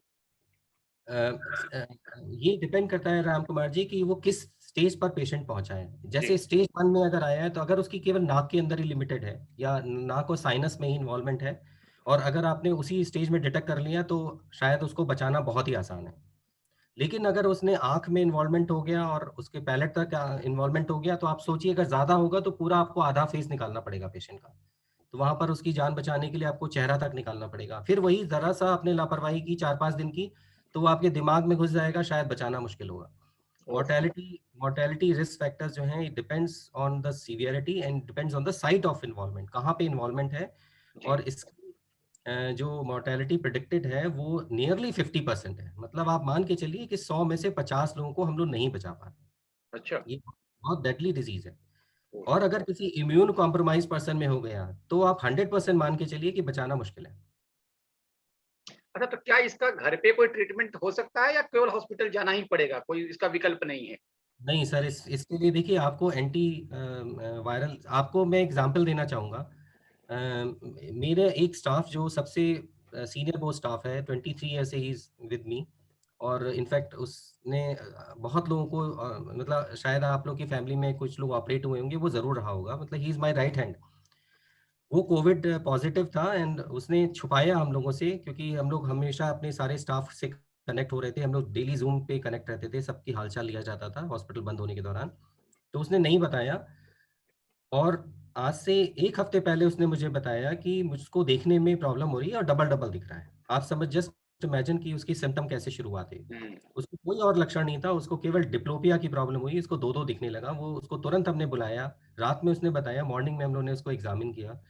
मॉर्निंग में उसकी लेफ्ट आई में केवल मूवमेंट रिस्ट्रिक्टेड था, उसकी आँख बाहर की तरफ मूव नहीं कर रही थी, डबल था, विज़न पूरी थी उस वक़्त तक उसको। हुँ। ही वाज़ डायबिटिक और शुगर 450 चल रही थी। उसने बताया कि नहीं सर, मेरी शुगर ठीक है, 200 के करीब रहती है। हम लोगों ने चेक किया, 450 उसकी शुगर थी इस वक़्त। लापरवाही का आप आलम देखिए। उसको तुरंत हम लोगों ने ईएनटी चेकअप कराया, तो नाक के अंदर उसके बहुत ज़्यादा फीचर्स नहीं थे, केवल हल्का-सा रेडनिंग वहाँ पे थोड़ा-सा रेड वो एरिया था, बट ज़्यादा कुछ ब्लैक इस तरह का डिपॉज़िट नहीं था। उसका एमआरआई कराया गया, तो एमआरआई में पूरी हेड बोन, चीक बोन और अंदर की तरफ इथमॉइड साइनस में पूरे में कोविड पूरे में म्यूकर भरा हुआ था, और साथ में जो एक मसल है बाहर वाली, वो थिक हो गई थी, मोटी हो गई थी। 2 घंटे के अंदर इतने टेस्ट होने के दौरान ही उसकी पलक भी गिर गई। 2 घंटे के अंदर उसकी पलक गिर गई। हम लोगों ने उसको एडमिट किया। एम्फोटेरिसिन बी हमारे पास 2-3 वायल रखे थे, हम लोगों ने चढ़ाया, क्योंकि एम्फोटेरिसिन बी पूरा गवर्नमेंट ने सारा स्टॉक अपने कंट्रोल में ले लिया है। तो इसलिए कोई भी मेडिसिन इस वक्त मार्केट में अवेलेबल नहीं है। कोई भी एंटी जो एम्फोटेरिसिन बी जो इस वक्त लाइफ सेविंग है, वो क्योंकि प्रोडक्शन इतना ज़्यादा नहीं है जितनी डिमांड है, तो गवर्नमेंट ने अपने पास लिया, जिससे कि कालाबाजारी ना हो, क्योंकि बहुत लोग उसको होल्ड कर लेते हैं, जो कि बहुत अच्छा स्टेप है। तो यहाँ पर जो नोडल ऑफिसर हैं विकासेंदु अग्रवाल जी, उनको फ़ोन किया, ही इज़ माय जूनियर। तो उनकी ऐसे से ज़रूरत है, मुझे एम्फोटेरिसिन बी पेशेंट को अपने स्टाफ को चाहिए। तो उसने कहा कि डॉक्टर साहब, हमने 50 वायल्स जो हैं, वो हमने 150 वायल्स थी हमारे पास लखनऊ में। हमने 3 मेजर हॉस्पिटल्स केजीएमसी और एसजीपीजीआई और आरएमएल में हमने डिस्ट्रीब्यूट की हैं। आप पेशेंट को वहाँ भेज दीजिए, वहाँ पे पेशेंट्स को फ्री ऑफ कॉस्ट चढ़ रही हैं, जिसकी थेरेपी की कॉस्ट लगभग 30,000 रुपए पर डे है, और उसके बाद 15 दिन के लिए, मतलब शुरू के 2 दिन में थेरेपी की कॉस्ट लगभग 30,000 रुपए पर डे है। उसके बाद लगभग ऑन एन एवरेज 9,000 रुपए पर डे 3 महीने तक की कॉस्ट ऑफ थेरेपी है। आप इमेजिन करिए, 6 से जी 7 जी लाख जी का खर्चा है, जो कि शायद बहुत लोग अफोर्ड नहीं कर सकते। जी लेकिन गवर्नमेंट ने वो सारी मेडिसिन्स अपने यहाँ पेशेंट्स को वही जो अवेलेबल कराई हैं, और उसके एग्जाम्पल हैं, वो मेरा स्टाफ को वहाँ पे मेडिसिन्स मिल रही हैं। लेकिन क्योंकि वहाँ पे इतना लोड है कि अगर मान लीजिए, अगर वहाँ पे एक जगह 100 पेशेंट भी पहुँच जाते हैं, तो उनको ऑपरेट करने में आपको दिन लगेंगे, 4-5 दिन, 6 दिन लग जाएँगे, और यहाँ पर घंटे-घंटे इम्पोर्टेंट होते हैं। फाइनली उसकी 4 दिन से 5 दिन के बाद हम लोगों ने बहुत रिक्वेस्ट करके उसकी सर्जरी कराई है, एंड अनफॉर्चुनेटली उसकी सर्जरी कल हो तो गई, लेकिन उसकी लाइफ तो बच गई, लेकिन उसकी लेफ्ट आई वो गँवा बैठा। ओ तो लेफ्ट आई में उसकी विज़न नहीं है। तो ये एगोनी है एक्चुअली। अगर आप ये सोचें कि मैं घर में कर लूँगा, और आपने 1 से 2 दिन का भी डिले किया, और अगर आप म्यूकरमाइकोसिस से पीड़ित हैं, तो आपका फिर बचाना या बचेंगे तो बहुत नुकसान हो जाएगा। तो इसलिए मेरी यही रिक्वेस्ट है कि प्लीज़ इसको अवॉइड मत करिए। एक परामर्श ज़रूर ले लीजिए कि मुझे है तो नहीं, बस। नहीं, आपने ये जो बातें बताई डॉक्टर साहब, ये वास्तव में आंख खोल देने वाली बातें हैं, क्योंकि बहुत सारे लोगों को जो कोविड पॉजिटिव रहे हैं, उनको लगता है कि कोविड में 4-5 दिन तक तो बहुत ठीक रहता है, उसके बाद जो होता है सो होता है। लेकिन जैसे बात आपने बताई कि इसमें अगर 1 दिन का भी डिले हो रहा है तो बहुत घातक हो जाएगा, और स्वाभाविक है कि इतना महँगा खर्चीला इलाज है, हर जगह उपलब्ध भी नहीं है। तो इसको बिल्कुल नज़रअंदाज नहीं किया जा सकता है, और सिंसियरली, सीरियसली लेने की इसको ज़रूरत है। एक प्रश्न मन में ये आ रहा है कि क्या जो संक्रमित व्यक्ति है, उसके माध्यम से भी दूसरों में संक्रमण फैल सकता है क्या? डॉक्टर कुमार जी, अच्छी बात है, आपने बहुत अच्छा ये भी क्वेश्चन पूछा, क्योंकि काफ़ी लोग फैमिली में किसी के हैं, तो शायद उनको वो, जैसे कोविड में आपने देखा कि जी, बहुत बड़ी जी, सोशल प्रॉब्लम थी। जी, शायद बहुत सारे कोविड पेशेंट्स को हम लोगों ने खोया इसीलिए, क्योंकि हमारे परिवार से उनको सपोर्ट नहीं मिला, क्योंकि जी, इंसान एक सोशल एनिमल है, और उसको अगर बीमार होता है तो उसको किसी का साथ ज़रूर चाहिए, उसके उसके बिल्कुल, बगल में ज़रूर। हम ये कहते हैं कि सुख में कोई साथ ना हो, लेकिन दुःख में साथ ज़रूर होना चाहिए। जी, आप सोचिए, ऐसे समय में उसका परिवार अगर उसके साथ में नहीं है, तो उसका वैसे ही मॉरल जो है, उसका साइकोलॉजी ब्रेक हो जाती है, टूट जाता है, और वो वीक हो जाता है। तो ब्लैक फंगस, कोविड में ये चीज़ ज़रूर थी, लेकिन ब्लैक फंगस के साथ ऐसा नहीं है। ब्लैक फंगस कंटेजियस नहीं है, क्योंकि वो आपके शरीर में पहले से मौजूद है। वो तो आपके शरीर में पहले से बैठी हुई है। जी, जी, जी। तो आपकी अच्छा। लड़ने ये तो आपके लड़ने की ताकत थी जिसने आपको बचाया हुआ है। हुँ, तो इसलिए वो किसी दूसरे पेशेंट से आप में आने के चांसेस उसके बहुत कम हैं। ठीक, एक एक और कॉमन क्वेश्चन जो है किसी अपने पार्टिसिपेंट ने पूछा है कि जो हमारा फ्रिज है, उसमें भी किनारे-किनारे जो है काफ़ी काला-काला सा लग जाता है, और क्या वो भी फंगस है, और क्या उसके माध्यम से भी चांसेज़ हैं फैलने के? सर राम कुमार जी, जैसे मैंने बताया कि फंगस को तो देखना बहुत आसान है। आप अपनी ब्रेड को गीला करके छोड़ दीजिए रात में स्लैब पे, सुबह देखिए उसके ऊपर आपको फंगस दिख जाएगी। जी, फंगस तो हर जगह है, हवा में है, सॉइल में है, आपके कपड़े पे है, आपकी स्किन पे है, आपकी नाक, मुँह हर जगह, कान में है। उसको तो बस एनवायरनमेंट देना है पनपने के लिए। तो आप अगर आप ब्रेड को प्रॉपर्ली सील करके वैक्यूम क्लीन करके रैपर में सील करके आप फ्रिज में रख दीजिए तो नहीं खराब होगी, लेकिन आप उसमें मॉइस्चर डाल के आप उसको खुले छोड़ दीजिए तो खराब हो जाएगी। तो फ्रिज में जो आपकी लाइन होती है जो सीलिंग के लिए, उसको बिल्कुल उसमें जो ब्लैक डिपॉजिट्स हैं बिल्कुल फंगस हो सकता है, तो इसीलिए क्लीन करने की जरूरत है। और लॉकडाउन में परिवार में सब लोग घर में हैं तो कोई जरूरी थोड़ा ना है, ये मेल मेंबर्स का भी काम है, उनको घर में पार्टिसिपेट करना चाहिए अपने हाउस होल्ड में इस तरह की क्लीनिंग की पूरा एकदम टाइम फ्रिज। पास हो जाएगा इससे। सर बहुत अच्छा है, इससे अच्छा जी। आप नेगेटिव राम राम भाई साहब। आप नेगेटिविटी से दूर रहेंगे। आप एक दिन टारगेट ले लीजिए कि आज मुझे अपना फ्रिज चमकाना है, तो फ्रिज चमका दीजिए। जी, अपने बीच में ललित मोहन जी हैं, अधिवक्ता हैं उच्च न्यायालय में, एक प्रश्न पूछना चाहते हैं। ललित मोहन जी, हाँ, अनम्यूट करके प्रश्न पूछें, अनम्यूट कर लीजिए अपने आप को। जी जी भाई साहब प्रणाम। मैं ललित मोहन सिंह बोल रहा हूँ। मैं कोविड पेशेंट रहा हूँ। 24 अप्रैल को मेरा नेगेटिव आया है और मुझे डायबिटीज भी है। मेरा HbA1c 5 अप्रैल को था 5.5%, और अभी मैंने परसों चेक किया था, मेरा फास्टिंग 130 था, पीपी भी FAE है 200 के आसपास। लेकिन मुझे कोई प्रॉब्लम है नहीं। बस क्या मैं ये पूछना चाहता हूँ, क्या जैसे खांसी मुझे दिन भर में 2-3 बार आ जाती है, और क्या मुझे आप मुझे देख सकते हैं, तो क्या मुझे लग रहा है कि जैसे मेरे चेहरे पर स्वेलिंग है? ललित मोहन जी नमस्कार। पहले तो आपको गेट वेल सून, जल्दी से जल्दी ठीक होइए आप, और ठीक ही हो गए हैं। इनफैक्ट आप 24 अप्रैल को आप ऑलरेडी निगेटिव हो चुके हैं, आपने बताया ना। जी जी जी जी। देखिए सर, अब ये जो क्योंकि कोविड बेसिकली आपकी इम्यूनिटी को बहुत वीक इफेक्ट करता है और साथ में आपको बहुत वीक बना देता है। तो ग्रेजुअली धीमे धीमे आपको अपनी स्ट्रेंथ गेन करनी है, और शुरू के 1 महीने 1.5 महीने थोड़ा सा ज़्यादा कॉशियस रहिएगा। कोई भी चीज़ के लिए आपकी बॉडी ज़्यादा प्रोन है, तो ज़रूर फिजिकल एक्टिविटी ज़रूर रखिए, बट स्ट्रेनियस लेवल तक मत जाइए। आराम आराम से जो कर सकते हैं, वॉक कर सकते हैं, बिल्कुल करिए। आप 5-10 मिनट 15 मिनट तक वॉक करना पॉसिबल है, दिन में 2 बार 3 बार वॉक करिए, प्राणायाम करिए, योगिक एक्सरसाइज जो आप ब्रीदिंग एक्सरसाइज हैं वो आप करते रहिए। और देखिए जो आपको स्वेलिंग है इसका रीजन है क्योंकि आप इस वक्त फिजिकली इनएक्टिव हो गए होंगे, शुगर भी आपकी शूट अप हुई है, आप चलना फिरना आपका रुका होगा, तो उसकी वजह से आपके लिम्फेटिक्स एक्यूमुलेट होने लगते हैं बॉडी में। थोड़ा सा ब्लड प्रेशर पे भी वॉच रखिए, और थोड़ा सॉल्ट को कम कर मुझे दीजिए। मुझे मुझे मुझे एक सेकंड सर, मुझे स्टंट भी पड़ चुका है, एक सिंगल स्टंट पड़ा हुआ है। हाँ तो तो सर, मैं ये जानना चाहता था कि अगर मुझे ब्लैक फंगस है या नहीं, इसको जानना है तो कौन सा टेस्ट करूं? अच्छा नहीं, आपकी एज कितनी है ललित जी? 41। 41। ललित जी इसका मतलब 41 ईयर्स की एज में आपने स्टेंट भी डलवा चुके हैं आप, और डायबिटीज भी है आपको। इसका मतलब आपने अपनी जो लाइफ में थोड़ा सा अपने शरीर के साथ ज्यादा नाइंसाफी की है। तो मेरी नहीं, आपसे वो बिल्कुल। डायबिटीज हाँ, स्टंट जो पड़ा वो डायबिटीज के कारण ही पड़ा। नहीं तो सर डायबिटीज होने का वजह हमारी लाइफस्टाइल है, तो इस चीज को एक्सेप्ट करना पड़ेगा कि आपने लाइफस्टाइल आपकी जो लास्ट 40 ईयर्स में रही है उसको थोड़ा अच्छा करने की जरूरत है। सर अब और एडवोकेसी में आप जानते हैं कि खाने पीने का कोई लाइफस्टाइल होता नहीं, कोई टाइमिंग्स होती नहीं है। रात को 12 बजे भी मिला तो खा रहे हैं, चैम्बर से जब निकले तो घर पहुंच रहे हैं तब खा रहे हैं, तो सर उसमें कोई बस टाइमिंग्स नहीं। यही तो ललित जी है कि हमें खाना था इसलिए डायबिटीज हुई, अगर ना खाते तो शायद डायबिटीज नहीं होती। ये कहा ही जाता है ईट लेस लिव लॉन्ग, जितना कम खाएंगे उतना रहेगा। दिन में खाइए जो खाना है खाइए, बट शाम को 6 बजे के बाद से मुंह बंद कर लीजिए।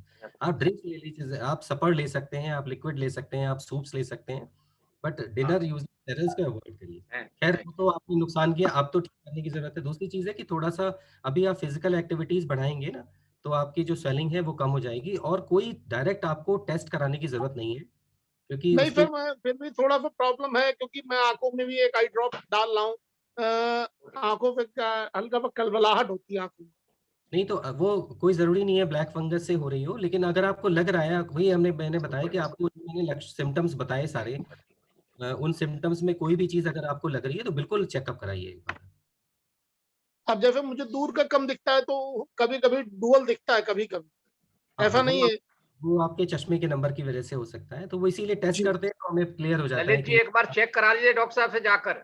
आ जाइएगा एकदम हाँ, चेक एक करा। बार चेक करा लीजिए, जो शंका उनका है सब वहीं दूर हो जाएगी। पर नहीं, मैं वही चाहता हूँ, तो मैं आप बता दें जो टाइमिंग में आ जाऊंगा। अरे तो आप चले जाइए ना, डॉक्टर साहब तो बैठे ही हैं क्लिनिक पे, हॉस्पिटल में बैठे ही हैं, आप चले जाइए। कभी भी आ सकते हैं। कहाँ पे है सर आपका? चलिए हम एड्रेस आपको दे देंगे, हम एड्रेस दे देंगे आपको। जी हाँ, जी ठीक है। जी दूसरा जी, प्रश्न जो है थैंक यू सर, अपने thank you, thank you. Babban Prasad ji हैं। जी हाँ, डॉक्टर साहब नमस्कार।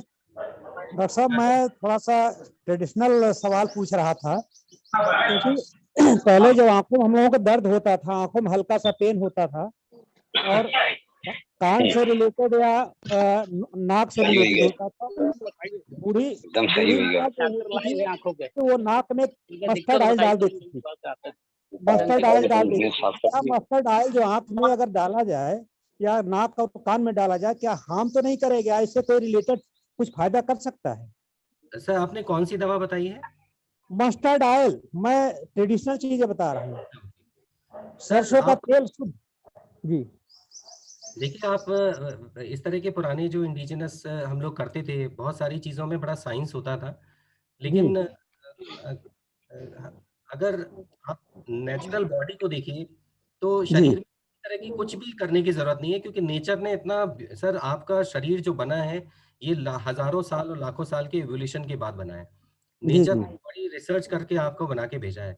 आपकी नाक के अंदर से लेके आपके फेफड़े तक के अंदर सीलिया होते हैं, जो कि वो बाहर की तरफ सब चीज फेंक रहे होते हैं। अगर आप कुछ भी डस्ट इनहेल करते हैं या कुछ भी बैक्टीरिया इनहेल कर जाते हैं आप सांस के द्वारा, तो उसको शरीर अपने आप ऑटोमेटिकली ऊपर की तरफ भेजता है। जी तो कोई भी शरीर के अंदर हमारी चीजें जो हैं वो एक नॉर्मल, जैसे कान के अंदर है, कान के अंदर भी वैक्स अंदर से बनता रहता है, और वो जो भी डिपॉजिट्स होते हैं उनको लेके बाहर गिरता झड़ता रहता है।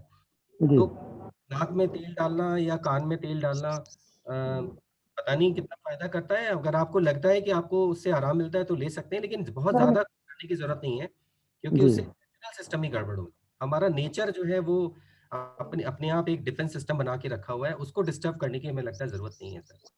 ठीक है, okay sir, thank you sir. Doctor साहब एक पार्टिसिपेंट का प्रश्न ये है कि अगर कोविड के बाद नाक में स्वेलिंग अगर लग रही हो तो क्या उसको ब्लैक फंगस समझा जाए? बिल्कुल हो सकता है। वो तो सबसे, देखिए आपका जो ब्लैक फंगस की शुरुआत ही नाक से हो रही है, वो शुरुआत ही नाक से होती है, वहीं से गेटवे वही है। वो नाक से एंटर करेगा मैक्सिला में, मैक्सिला से आंख में या नीचे की तरफ जाएगा, और फिर आंख में के जाने के बाद ऊपर दिमाग में जाएगा। तो उसकी शुरुआत तो आपकी नाक से ही है। तो अगर इसका आपको नाक में कोई भी ब्लॉक है, कोई प्रॉब्लम लग रही है, चेहरे पे कोई सुन्नपन लग रहा है, तो तुरंत बिल्कुल कंसल्ट करना चाहिए एनटी में तुरंत जाके। जांच करानी चाहिए इनको। बिल्कुल सर। ठीक है, अगला प्रश्न जो है सरोज भाटिया जी का है। सरोज जी अनम्यूट करके प्रश्न पूछ लें।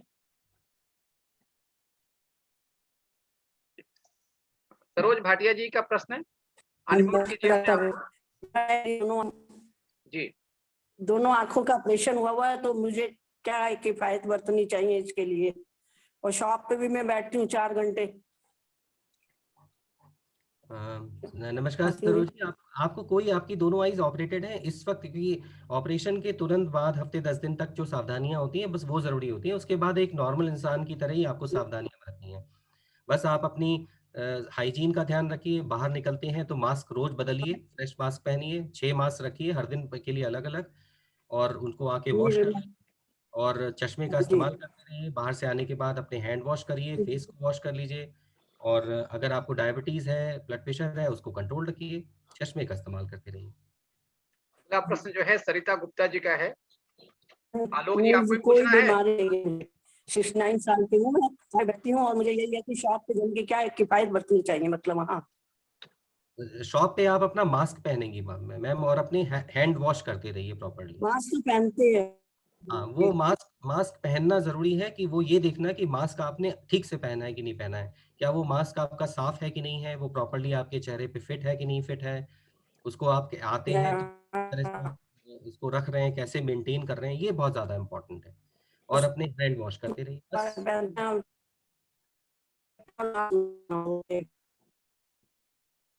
आपकी वॉइस नहीं है। प्रफुल्ल जी अगला प्रश्न पूछ सकते हैं। प्रफुल्ल जी जी सर नमस्कार।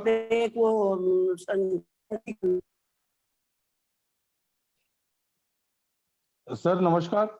अभी आपने बताया कि जिंक का एक्सेसिव यूज भी एक फैक्टर हो सकता है, जबकि सर कोरोना में चाहे अपने मन से लोगों ने दवा खाया हो या डॉक्टर को दिखाया हो, मतलब हर प्रिस्क्रिप्शन पे या हर मरीज, इवन जो कोरोना पॉजिटिव नहीं है, उन्होंने भी प्रोफिलैक्टिक में जिंक लेना शुरू कर दिया है।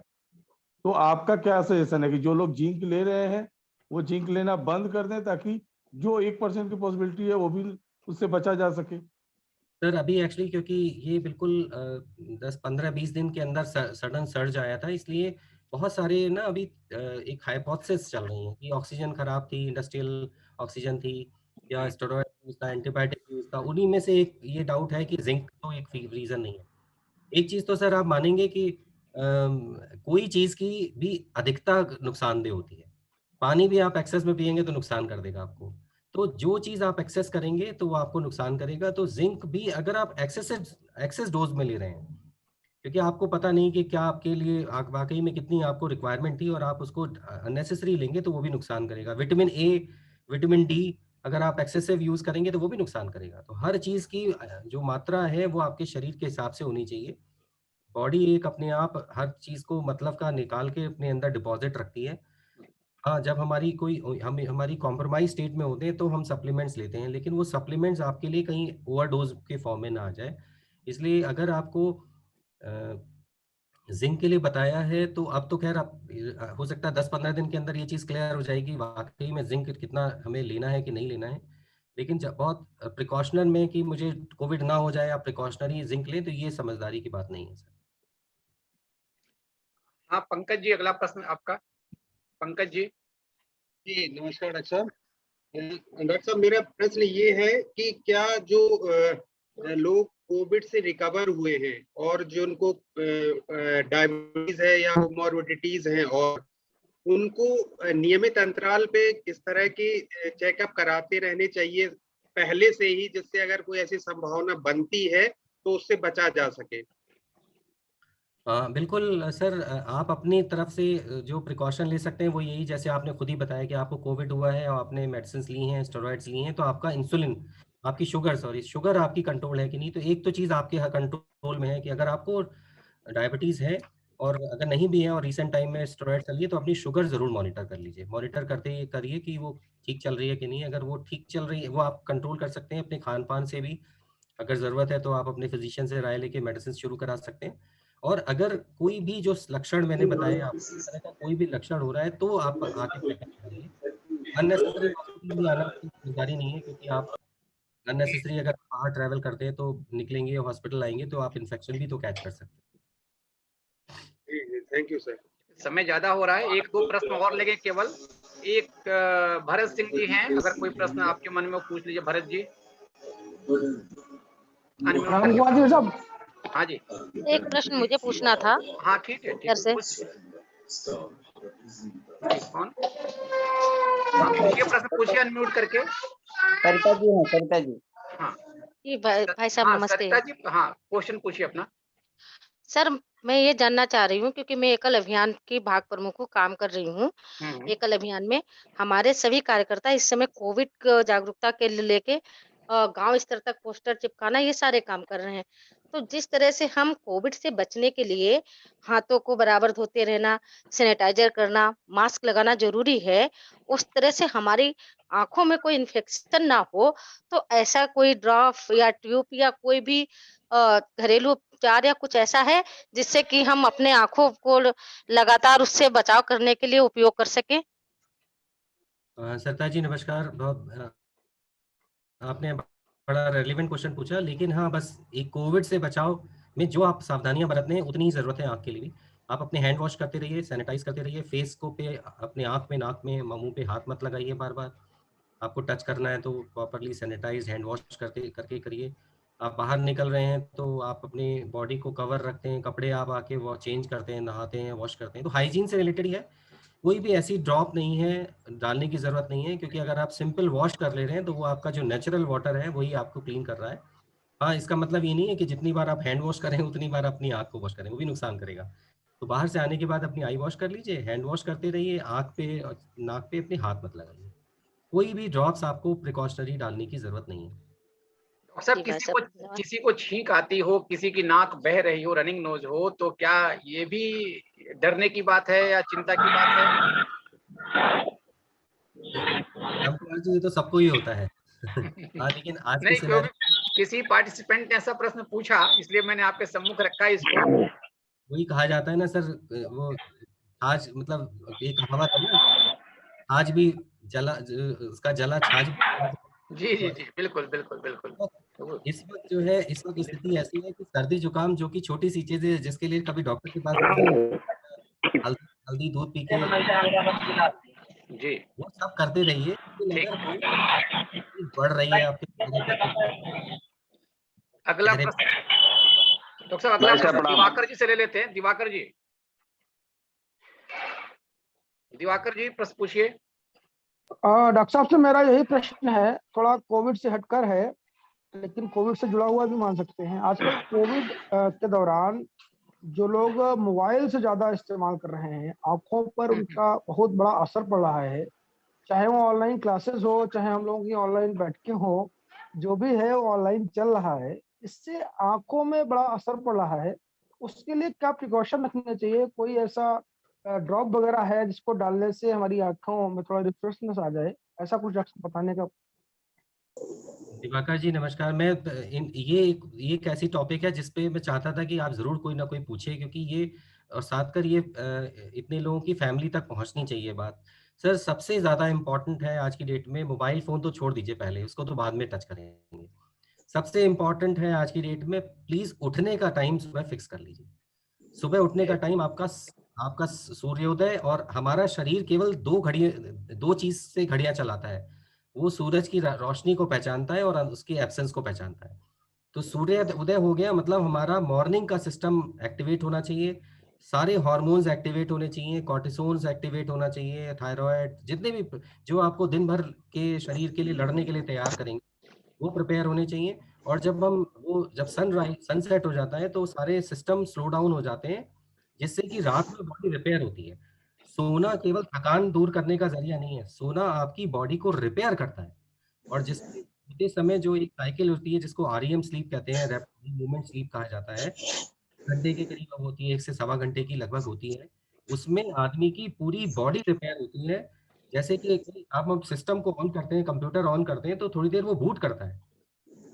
आपने देखा होगा सिस्टम को टाइम लेता है बूट होके स्टार्ट होने में, तो क्योंकि वो बूट करते समय वो बहुत सारे अपने प्रोसेसेस को चेक कर रहा होता है।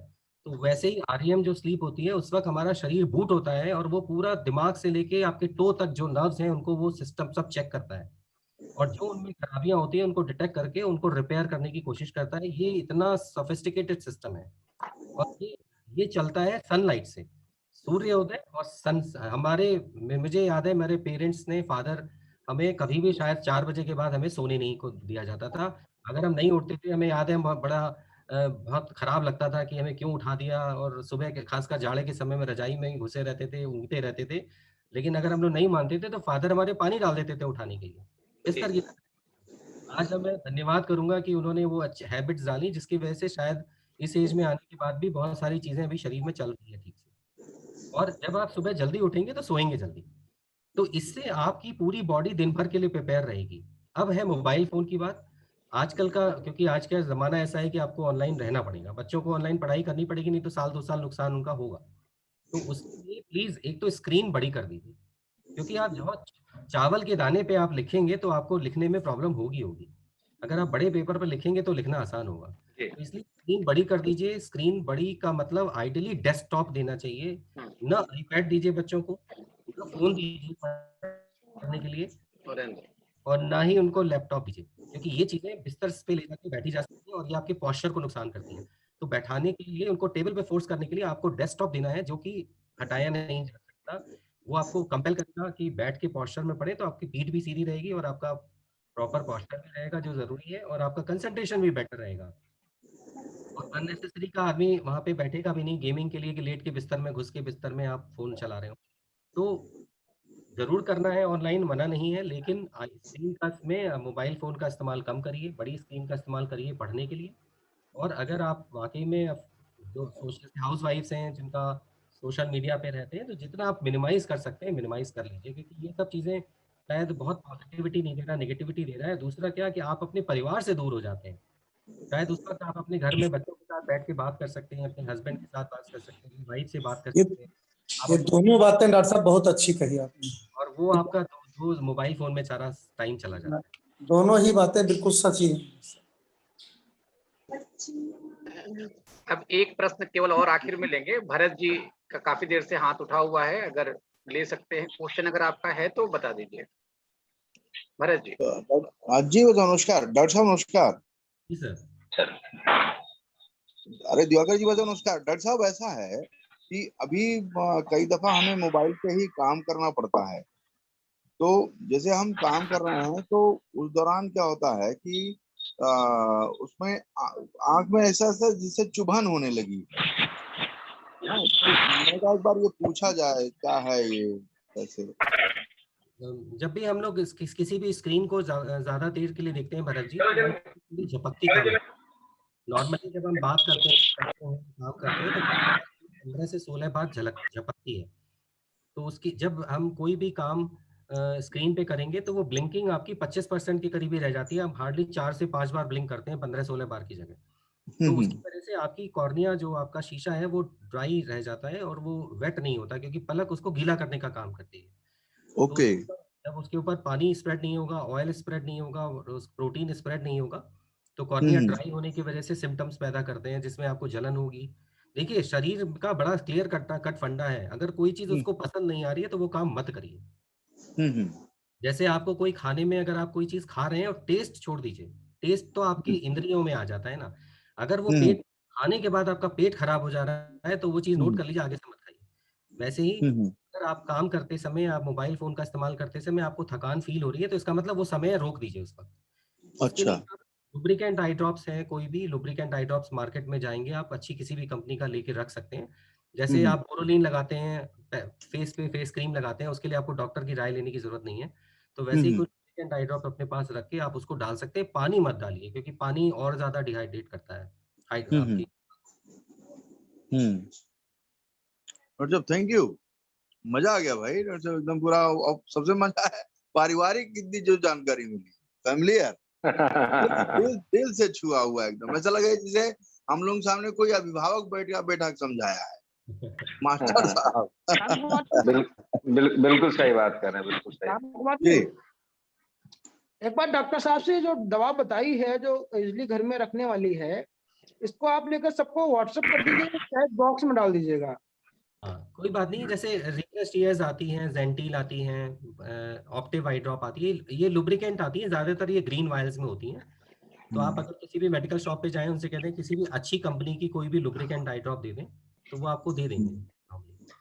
जिस प्रकार डॉक्टर साहब ने एक अभिभावक की भांति हम लोगों के जिज्ञासाओं को शांत किया, इसी प्रकार से अपने बीच में एक और अभिभावक बैठे हुए हैं, श्रीमान प्रशांत जी भाटिया, और बहुत सारे लोग इसमें ऐसे जुड़े हैं। अपने आलोक दीक्षित जी हैं, पंकज जी हैं, और अपने मैं अखिलेश्वर जी को देख रहा हूँ, प्रफुल्ल जी हैं, जुड़े हुए हैं, त्रिभुवन भाई साहब हैं, इंद्र कुमार जी, हाँ इंद्र कुमार जी भी जुड़े हुए हैं। तो अब एक अवसर है कि मन में तो हम लोग के बहुत सारे प्रश्न और भी हो सकते हैं, लेकिन तो हरि अनंत, हरि कथा अनंता की तरह हो गया है कि एक समस्या जा रही है, दूसरी जाने के पहले चली आ रही है। तो पता नहीं ये सब कब तक चलेगा, लेकिन इन परिस्थितियों में जो अपने लोगों से हो सकता है वो अपने लोग करने का प्रयास कर रहे हैं। तो मैं अभी इस शंका समाधान सत्र के पश्चात जो है प्रशांत जी को आमंत्रित करता हूं कि इस अवसर पे 2 शब्द कहें और कैसे और ज्यादा से ज्यादा लोगों तक इस जानकारी को, लाभ को पहुंचाया जा सकता है, इसके बारे में हम सबों का मार्गदर्शन करें। श्रीमान प्रशांत जी। ये सभी को नमस्कार। डॉक्टर साहब को बहुत बहुत आभार, बहुत समय आपने प्रदान किया, बहुत अच्छी जानकारी हमारे सभी श्रोताओं को मिली। आज इस कोरोना काल में ये महती आवश्यकता भी है कि लोगों को अधिक से अधिक जागरूक किया जाए। इसी को ध्यान में रखते हुए ये हमारे जो शुरू किया गया है, ये डॉक्टर से मिलना, डॉक्टर ऐसा एक महत्वपूर्ण विषय इस समय है कि इतना अधिक प्रेशर, इतना अधिक बोझ, अत्यधिक बोझ सेवाओं का आप लोगों के ऊपर है, उसके बाद उनसे बातचीत करना, उनसे मिलना सबके लिए संभव नहीं है। जबकि वातावरण में जो इतनी निगेटिविटी आज के समय में है, बहुत सारी शंकाएं लोगों के मन में होती है, इसलिए बातचीत का माध्यम ये अपने कोविड-19 के हेल्पिंग एंड के रूप में मंगलमान अभियान और इसके अंतर्गत इंटरैक्टिव सेक्शन का जो आयोजन जूम प्लेटफॉर्म पे ये आरंभ किया गया, इसमें 9 सत्र अपने लगभग पूरे हुए हैं और इसी माध्यम से लोगों को कोरोना वायरस से बचाव, उपचार, चिकित्सीय परामर्श प्राप्त हो रहा है। इसी कड़ी में आज कोविड-19 के बाद फंगल इन्फेक्शन पे ये सत्र हम सबके सामने हुआ, जिसमें डॉक्टर साहब ने बहुत ही अच्छे तरीके से हम सबको मार्गदर्शन दिया है। इसी तरह से लखनऊ में जितने जाने माने चिकित्सक हमारे हैं, उसी में पूर्व सीएमओ डॉक्टर नरेंद्र अग्रवाल जी, केजीएमयू के अपने डॉक्टर वेद प्रकाश जी, डॉक्टर सूर्यकांत जी, एसजीपीजीआई के डॉक्टर निर्मल गुप्ता जी, डॉक्टर गौरव त्रिपाठी जी, केजीएमयू के ही डॉक्टर श्वेता श्रीवास्तव जी, डॉक्टर प्रभात कुमार जी, बाल चिकित्सक अपने डॉक्टर अतुल रस्तोगी जी आदि सभी प्रमुख ऐसे काफी बड़े चिकित्सक और डॉक्टरों का अनुभव हम सबको प्राप्त हुआ। उन सभी ने इस कार्यक्रम में सहभागिता की। कार्यक्रम में जागरूकता के साथ साथ लोगों की समस्याओं की शंकाओं का समाधान भी आप सब डॉक्टर महोदय ने किया। और इस नाते से इस कार्यक्रम में सेवा भारती अवध प्रांत के विश्व संवाद केंद्र, आरोग्य भारती और नेशनल मेडिकल ऑर्गेनाइजेशन जो अपना जो NMO है, उसका सहयोग भी प्राप्त होता रहा। कार्यक्रम जूम के माध्यम से साथ साथ विश्व संवाद केंद्र के फेसबुक पर लाइव भी होता है और जिसे सभी हमारे साथ जितने लोग जुड़ सकते हैं, इसमें सीमित लोग ही जुड़ सकते हैं, इसके साथ हजारों लोग को जागरूक करने का एक माध्यम, इस माध्यम से उनको पहुंचाने का व्यवस्था बनाई गई है। अब जैसा कि डॉक्टर साहब ने बताया हुआ, आज मन को पॉजिटिव रखना ही रखना है और मन को पॉजिटिव रखेंगे तभी हमारा तन भी कोरोना नेगेटिव हो पाएगा। इसी दृष्टि से स्वच्छता की बात भी डॉक्टर साहब ने बताई। इस नाते से स्वच्छ, स्वस्थ और सुरक्षित लखनऊ और लखनऊ वासी रहें, इसी का संकल्प लेके 2 वर्ष पूर्व अपने इस मंगलमान का आयोजन प्रारंभ हुआ था। इसके आयोजकों ने बड़ा एक विषय लिया था कि हर मंगल को हम कुछ इस तरह का विशेष लखनऊ के लिए कर सके। तो 2 वर्ष पूर्व माननीय मेयर श्रीमती संयुक्ता भाटिया जी के संरक्षण में ये प्रारंभ किया गया था।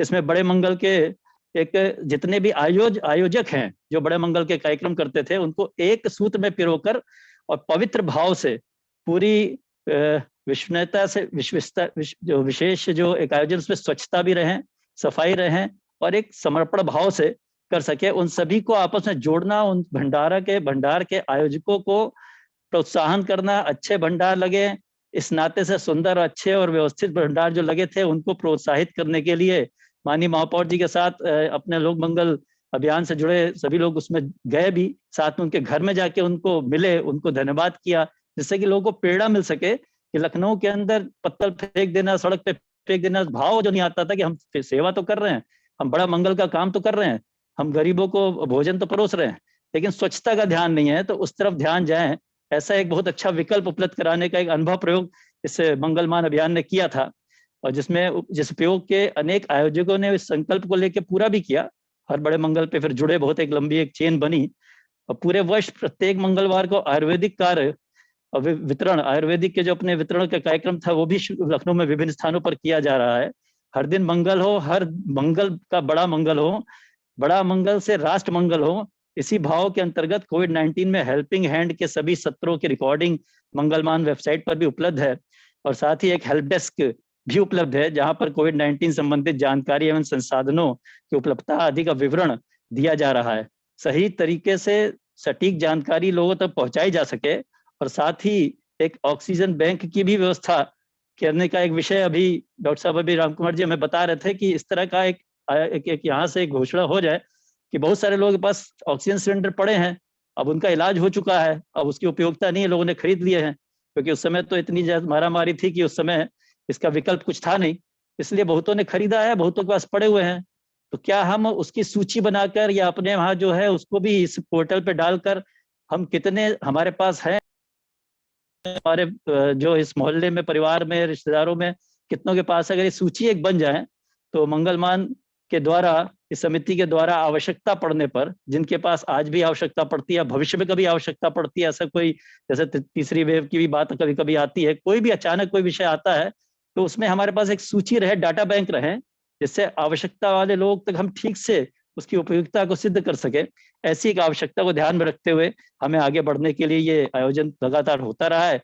संकल्प की दृढ़ता, धैर्य और सतत प्रयास, सजगता से सक्रिय रहकर इस तरह का अपना कार्य की पद्धति है। हम लोग हमेशा संघ के कार्यकर्ता स्नातक से ऐसे कार्य करते रहे हैं। इसी दृष्टि से बीमारी से बचने के लिए और लोगों को बचाने के लिए, सजग करने के लिए ये सारे आयोजन हम सब लगातार कर रहे हैं। कैसे वातावरण में जो निगेटिविटी है उसको दूर कर कैसे इसको पॉजिटिविटी में बदला जाए, और सजगता रखनी, सफाई का पूरा और हाइजीन के पूरा ध्यान रखते हुए, मास्क पहनने, सोशल डिस्टेंसिंग का पालन करते हुए अपने कार्यकर्ता इस समय जगह जगह पर अवध रसोई के इस तरह से पूरा ध्यान रखते हुए कोरोना वायरस को पॉजिटिव जो हो गए हैं उनको कैसे धैर्य से वो रह सकते हैं, इस नाते से सही जानकारी उनको प्राप्त होगी, तभी वो अपने घर में रह के, जैसे डॉक्टर साहब ने बहुत अच्छा बताया कि इसमें जो बाद में ये जो फंगस इन्फेक्शन शुरू हुआ है, ब्लैक फंगस, इसमें कोई इस तरह का नहीं है कि घर से दूर ही रहना पड़े, आइसोलेट रहना पड़े। तो घर में ही रह के बिना पैनिक हुए घर के अंदर इलाज किस तरह से ठीक से हो सकता है, क्योंकि मैं खुद अभी इस 2 दिन पहले ही निगेटिव हुआ हूँ। पूरा परिवार में कई जगह सभी, ऐसा कोई घर में लगता नहीं है कि कोई भी परिवार में कहीं ना कहीं पॉजिटिव ना हुआ हो, लेकिन घर में रह के जो आत्मीयता से जो इलाज हुआ बिना पैनिक हुए, जबकि आवश्यकता पड़ने पे बहुत सारी जगह थी, पीजीआई में भी एडमिट होने की ऐसा ऑफर था कि हम तुरंत हो सकते थे, लेकिन घर पे रहना ही सुनिश्चित समझा। और जब तक बहुत ऐसी हम L3 पे ना पहुंच जाएं जिसमें हमें वेंटिलेटर पे ही जाना पड़ जाए, ऐसी स्थिति ना आ जाए, जैसे डॉक्टर साहब ने बताया कि इलाज कराना की स्थिति पहुंचने से पहले प्रथम दृष्टया हम उससे डॉक्टर साहब से परामर्श ले ले। अगर उसकी आवश्यकता नहीं है तो घर पे रह के हम उसकी ठीक से व्यवस्था कर सकते हैं, तो घर पे ही रह के इलाज करना सजगता, और इस नाते से ये सारी व्यवस्था जो की गई है, इस नाते से आज डॉक्टर साहब ने भी बहुत अच्छा हम सबको मार्गदर्शन किया है। कहते भी है, success is not final, failure is not fatal, in its the courage to continue, only things that matter. पूज्य सरसंघ चालक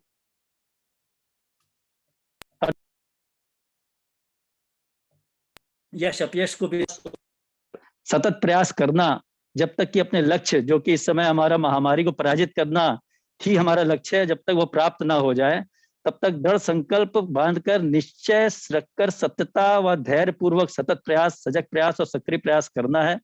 महामारी हारेगी, हम निश्चित रूप से जीतेंगे, इसमें कहीं भी किंचित मात्र भी संदेह नहीं है। हम जीतेंगे, हम स्वस्थ रहेंगे, हम सभी लखनऊ वासी भी स्वस्थ रहेंगे। इस मंगल कामना के साथ मैं पुनः एक बार इसके आयोजकों को, डॉक्टर राम कुमार जी को और अपने विश्व संवाद केंद्र के सारे जो भी संयोजक इसमें जुड़े हैं, सभी को हम साधुवाद देते हैं। आगे भी कभी इस तरह की आवश्यकता पड़ेगी तो उसको हम फिर से पुनः इस सीरीज को प्रारंभ करेंगे, और ऐसे ही प्रबुद्ध वर्ग जो हमारा समाज का है उससे उनका अमूल्य समय में से थोड़ा समय लेके समाज के लिए उसको जोड़ने का काम हम करेंगे। इसी के साथ मैं सभी को प्रणाम करता हूँ, सभी का बहुत बहुत धन्यवाद करता हूँ, बहुत बहुत आभार प्रकटता हूँ। जय हिंद, जय भारत। धन्यवाद भाई साहब। अब कार्यक्रम अपना जो है समापन की तरफ है ये सत्र। अपने बीच में अखिलेश्वर जी हैं। अखिलेश्वर जी, हाँ, एक सभी की तरफ से आपकी एक धन्यवाद ज्ञापन आपकी तरफ से हो जाए, फिर हम लोग कार्यक्रम को समाप्त करते हैं यहीं पर। जी राम कुमार जी, सर ऑक्सीजन के लिए जानकारी कहाँ पे देनी है, एक बार उस पर बता दिया जाए तो अच्छा रहेगा। किसी सिलेंडर जो हमने आपसे चर्चा हुई थी। जी प्रशांत भाई साहब बताना चाहेंगे सबसे पहले कि डॉक्टर साहब का ये बहुत नेक विचार है। ये जो डॉक्टर साहब बैठे हैं इनका बड़ा नेक विचार था, मैं भी मिला था इनको, तो इन्होंने जो है इस विषय पे तुरंत एक विषय रखा, और जो विषय रखा वो मैंने सोचा कि ये इतना अच्छा विषय है कि इसमें बिल्कुल विलंब नहीं होना चाहिए, और ये समझिए कि इन्हीं का आइडिया है जो कि हम लोग इम्प्लीमेंट करने जा रहे हैं इस समय। और एक फॉर्म बना के व्हाट्सएप पे सबको भेजा गया है, जिससे ये जानकारी आ रही है कि किसके किसके पास में सिलेंडर्स हैं। वो जानकारी आ जाएगी तो उसका डेटाबेस तैयार हो जाएगा, और फिर जो है उनसे वार्ता करके एक बैंक क्रिएट हो जाएगा। क्योंकि एक समस्या ये थी कि अगर उनको लेकर और कहीं एक साथ रखना हो तो इसमें दिक्कतें ज्यादा हैं, क्योंकि उनको लेकर रखना, फिर उनकी सुरक्षा करना, फिर जो है अभी सरकार की तरफ से भी इसके ऊपर रोक है कि आप जो है इस तरह से इकट्ठा नहीं कर सकते सिलेंडर्स को बहुत ज्यादा। तो इन सब दिक्कतों से जिसके पास है वो अपने पास रखे, और आवश्यकता पड़ने पे दूसरों की मदद के लिए अपने पास जानकारी रहे। बस इतना अगर कर लिया जाए तो काफी मदद लोगों की हो सकती है। तो उस फॉर्म नहीं, के बहुत माध्यम से जानकारी आ रही है भाई साहब। ठीक ठीक, बहुत बढ़िया। मैं एक बार फिर सबके बीच में वो शेयर कर दूंगा। ठीक है जी, अखिलेश्वर जी। जी जी जी जी भाई साहब, इस कोरोना महामारी के दौर में जो कि न केवल लखनऊ में बल्कि संपूर्ण भारत में और ये कहें कि एक बार पूरे ग्लोब में, इस उत्तरार्ध से लेकर के दक्षिणार्ध तक पूरे गोलार्ध में दोनों तरफ इसने त्राहिमाम मचाया। ऐसी महामारी जो जिससे निपटने के लिए पूरे विश्व के लोग परेशान हैं, उसके बीच में अपने यहाँ भारत में एक नई बीमारी जो ये ब्लैक फंगस और व्हाइट फंगस और अब एक नई और निकल आई येलो फंगस,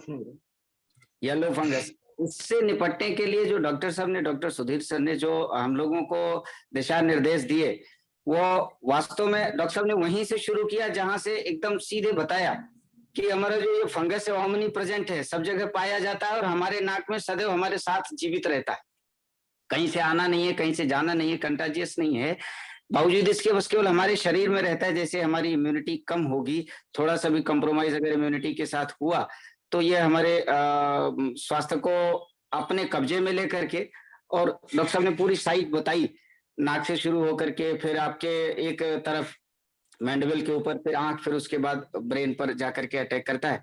इससे डॉक्टर साहब ने जो हम लोगों के बीच में जागरूकता फैलाई, वास्तव में यह सामान्य जनमानस के लिए एक ऐसी अद्भुत चीज है जो कि जो या तो मेडिकल फील्ड से या फार्मा से वो कुछ चीजें जानता है। डॉक्टर साहब ने ऐसी जानकारी दे करके इस पूरे जितने जुड़े हुए लोग थे, जब डॉक्टर साहब अपनी बातचीत कर रहे थे उस समय लगभग 50 लोग इस पर थे, जूम पर थे, और 150 लोग डायरेक्टली लाइव देख रहे थे वहां पर, जो उससे विश्व संवाद केंद्र से फेसबुक पे लाइव जा रहा था। उसके बाद अभी जाने कितने लोग एक साथ देखेंगे। फिर ये इतने परिवारों में ये बात गई है, तमाम इसमें ऐसे तमाम विविध संगठनों के प्रमुख जी लोग हैं कि एक एक संगठन में जाकर के अपनी बात पूरी बताएंगे अपने नीचे के कार्यकर्ताओं को। इस नाते से देश हित में, राष्ट्र हित में जो डॉक्टर साहब ने बात बताई है, उसके लिए मेरे पास कोई शब्द नहीं है कि मैं डॉक्टर साहब को धन्यवाद कहूं। बस इतना कहूंगा कि जहां तक इस संदेश से लाभ पहुंचे, वहां से निकलने वाला हर पॉजिटिव एनर्जी का एक एक हिस्सा डॉक्टर साहब की भविष्य के जीवन में अभ्युदय प्रदान करेगा, ऐसी भगवान से प्रार्थना करते हैं। हनुमान जी के दिन, मंगलवार के दिन मंगलमान ये ऐसा आयोजन करता है, डॉक्टर साहब सदैव इस जो प्रबोधन दिया, इससे जो प्राप्त ऊर्जा होगी उससे सदैव और ज्यादा ऊर्जावान बने रहेंगे। इसके साथ में हम लोगों के अभिभावक की तरीके से प्रशांत भाटिया जी, जो कि कभी कभी बौद्धिक भी प्राप्त होता है हम लोगों को, जब प्रशिक्षण वर्ग लगता है तो भाई साहब का बौद्धिक प्राप्त हो जाता है। आज भाई साहब का भी आशीर्वाद हम लोगों को मिला। मैं भाई साहब का भी बहुत ज्यादा आभार व्यक्त करता हूँ। हालांकि भाई साहब के लिए तो एक सामान्य बात रहती है, जब जरूरत हो तो भाई साहब के पास पहुंच जाओ, कोई ऐसी आवश्यकता हो जाती है तो भाई साहब से तुरंत सहयोग ले लिया जाता है। इस नाते से भाई साहब का भी बहुत बहुत धन्यवाद। और जितने लोग इसमें जुड़े, तमाम ऐसे विविध संगठनों के विभिन्न पदाधिकारी जो कि बहुत ही उच्च पदस्थ हैं, जिनको वास्तव में एक केवल फोन घंटी बजा देने पर तमाम मेडिसिन की, तमाम मेडिकल की फैसिलिटीज बहुत आसानी से अवेलेबल हो जाती हैं, फिर भी उन्होंने जनहित में यह बात और नीचे तक फैलाने के लिए इस प्रसंग को सुना है, इस हमारे सत्र को पूरी तरीके से ध्यानपूर्वक सुना है, वो भी धन्यवाद के पात्र हैं। मैं सारे लोगों को, सारे जुड़े हुए लोगों को अपने हृदय से धन्यवाद ज्ञापित करता हूं, सभी को प्रणाम करता हूं। जय श्री राम। डॉक्टर साहब अंत में आपको अभिनंदन करते हैं, और एक जाते जाते एक प्रश्न डॉक्टर भानु जी का है, वो ले लेते हैं, फिर उसी के साथ कार्यक्रम को समाप्त कर देंगे। हालांकि ये थोड़ा सा प्रोसेस बदल गया, लेकिन एक चलते चलते एक प्रश्न के साथ ही समापन करेंगे जिसमें आपका वक्तव्य आ जाएगा। जी डॉक्टर भानु जी, अगर हैं तो कुछ प्रश्न पूछ लीजिए। पूछा है उसमें चैट बॉक्स में उनका प्रश्न पड़ा हुआ है कि जल नीति फंगस में उपयोगी है क्या, और अगर है तो कितनी उपयोगी है? ये राम कुमार जी, ये बहुत रेलेवेंट क्वेश्चन है, और इस पे इनफैक्ट अभी हम लोग एक जो पेशेंट्स हम लोग के पास आ रहे थे, स्पेसिफिकली हम लोगों ने ये पेशेंट से पूछा है कि आप लोग जल नीति तो नहीं कर रहे थे, क्योंकि हम लोग के दिमाग में भी ये चीज आई थी कि जल नीति तंत्र की हुई नुकसान ना करे, क्योंकि आप एक चीज देखिए कि जल नीति को बहुत लास्ट जब हम लोग फर्स्ट वेव से निकल रहे थे तब भी बड़ा बहुत एम्फसाइज किया गया था कि हम लोग को अपनी नेजल क्लीनिंग करनी चाहिए, और इनफैक्ट मैं खुद भी करता था उसको। लेकिन ये भी आता था कि शायद क्योंकि ये एक टेक्निक है जिसको अगर आप गलत ढंग से करेंगे तो कहीं नुकसान ना हो रहा हो। तो आज की डेट में ब्लैक फंगस में थोड़ा सा डर है कि शायद जल नीति करने वालों को ही तो ऐसा नहीं है कि नहीं हुआ है उनको, लेकिन फॉर्चुनेटली जो 25-30 केसेस जो हम लोगों ने देखे हैं उनमें से शायद एक भी पेशेंट ऐसा नहीं है जिसमें जल नीति से उसको हुआ है। तो जल नीति हमें, मुझे नहीं लगता कि एक कारण बन सकती है, लेकिन अगर जल नीति अच्छी तरह से की जाए तो हमारे ख्याल से शायद हजारों साल से ये चीज उसके फायदे सबको पता है, बट साइंटिफिक वे में करनी चाहिए और किसी से सीख के प्रॉपर करनी चाहिए। राम कुमार जी, प्रशांत जी, मैं एक चीज मैं करना चाहूंगा। एक तो बहुत बहुत थैंक्स, आप हमेशा हर जगह मौजूद होते हैं, इस तरह के काम में आपका हमेशा सहयोग रहता है, वो मैं पिछले 10 साल से मैं देख रहा हूँ, और यही एनर्जी हमेशा बनी रहे आपकी, और ये एनर्जी बढ़ती जाए, और हम सब लोगों की भी एनर्जी कंसंट्रेट होकर आपकी तरफ कि आप हमेशा करते रहें, क्योंकि माध्यम आप हैं, मैग्नेट आप हैं, हम लोग तो काम करने वाले लोग हैं। आप हमसे जो कहेंगे, आदेश करेंगे, वो हम लोग करने की पूरी कोशिश करेंगे। तो उसके लिए बहुत बहुत थैंक्स। आप हेल्दी रहिए, आपका हेल्थ है। एक और प्रेडिक्शन के साथ मैं एंड करना चाहूंगा राम कुमार जी। ये हिस्ट्री रिपीट हुई है आज से ठीक 100 साल पहले 1918 में स्पेनिश फ्लू हुआ था, जो जब वर्ल्ड वॉर चल रहा था, और स्पेनिश फ्लू खत्म हुआ था 3 साल में, 2.5 से 3 साल में खत्म हुआ था, और उसकी 3 वेव्स आई थी। फर्स्ट वेव ने बहुत ज्यादा नुकसान नहीं पहुंचाया था, लेकिन वो स्प्रेड हुआ था। सेकेंड वेव ने दुनिया में तबाही मचा दी थी, और दुनिया में करीब जो प्रिडिक्शंस हैं वो 10 करोड़ लोगों की डेथ हुई थी, जिसमें जो ऑन पेपर जो डॉक्यूमेंटेड डाटा है वो 5 करोड़ का है।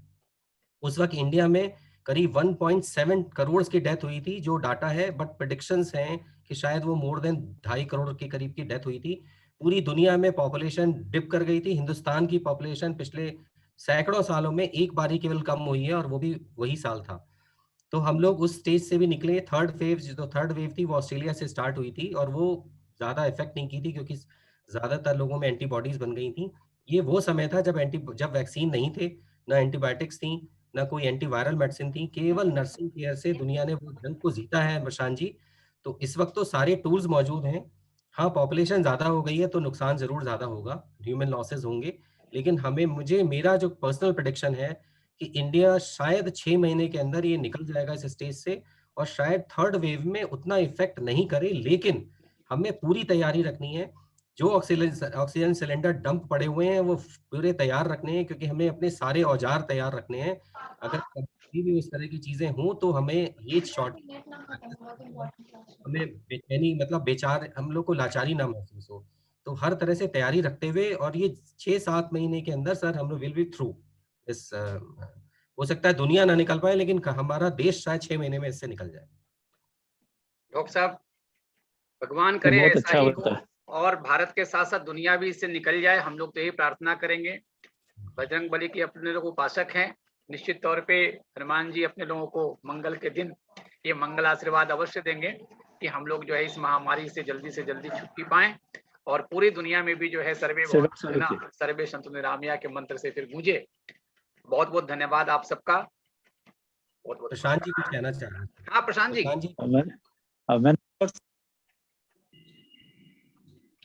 म्यूट है भाई साहब, म्यूट। संधि विच्छेद करके करो ना, तो ये आपने बहुत अच्छे तरीके से डूज एंड जी है उसको जैसे अच्छे तरीके को संधि विच्छेद करके जो बताया है कि क्या क्या करने उसको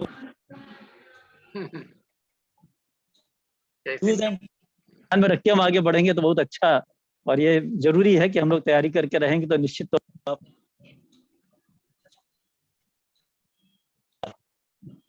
ठीक, धन्यवाद।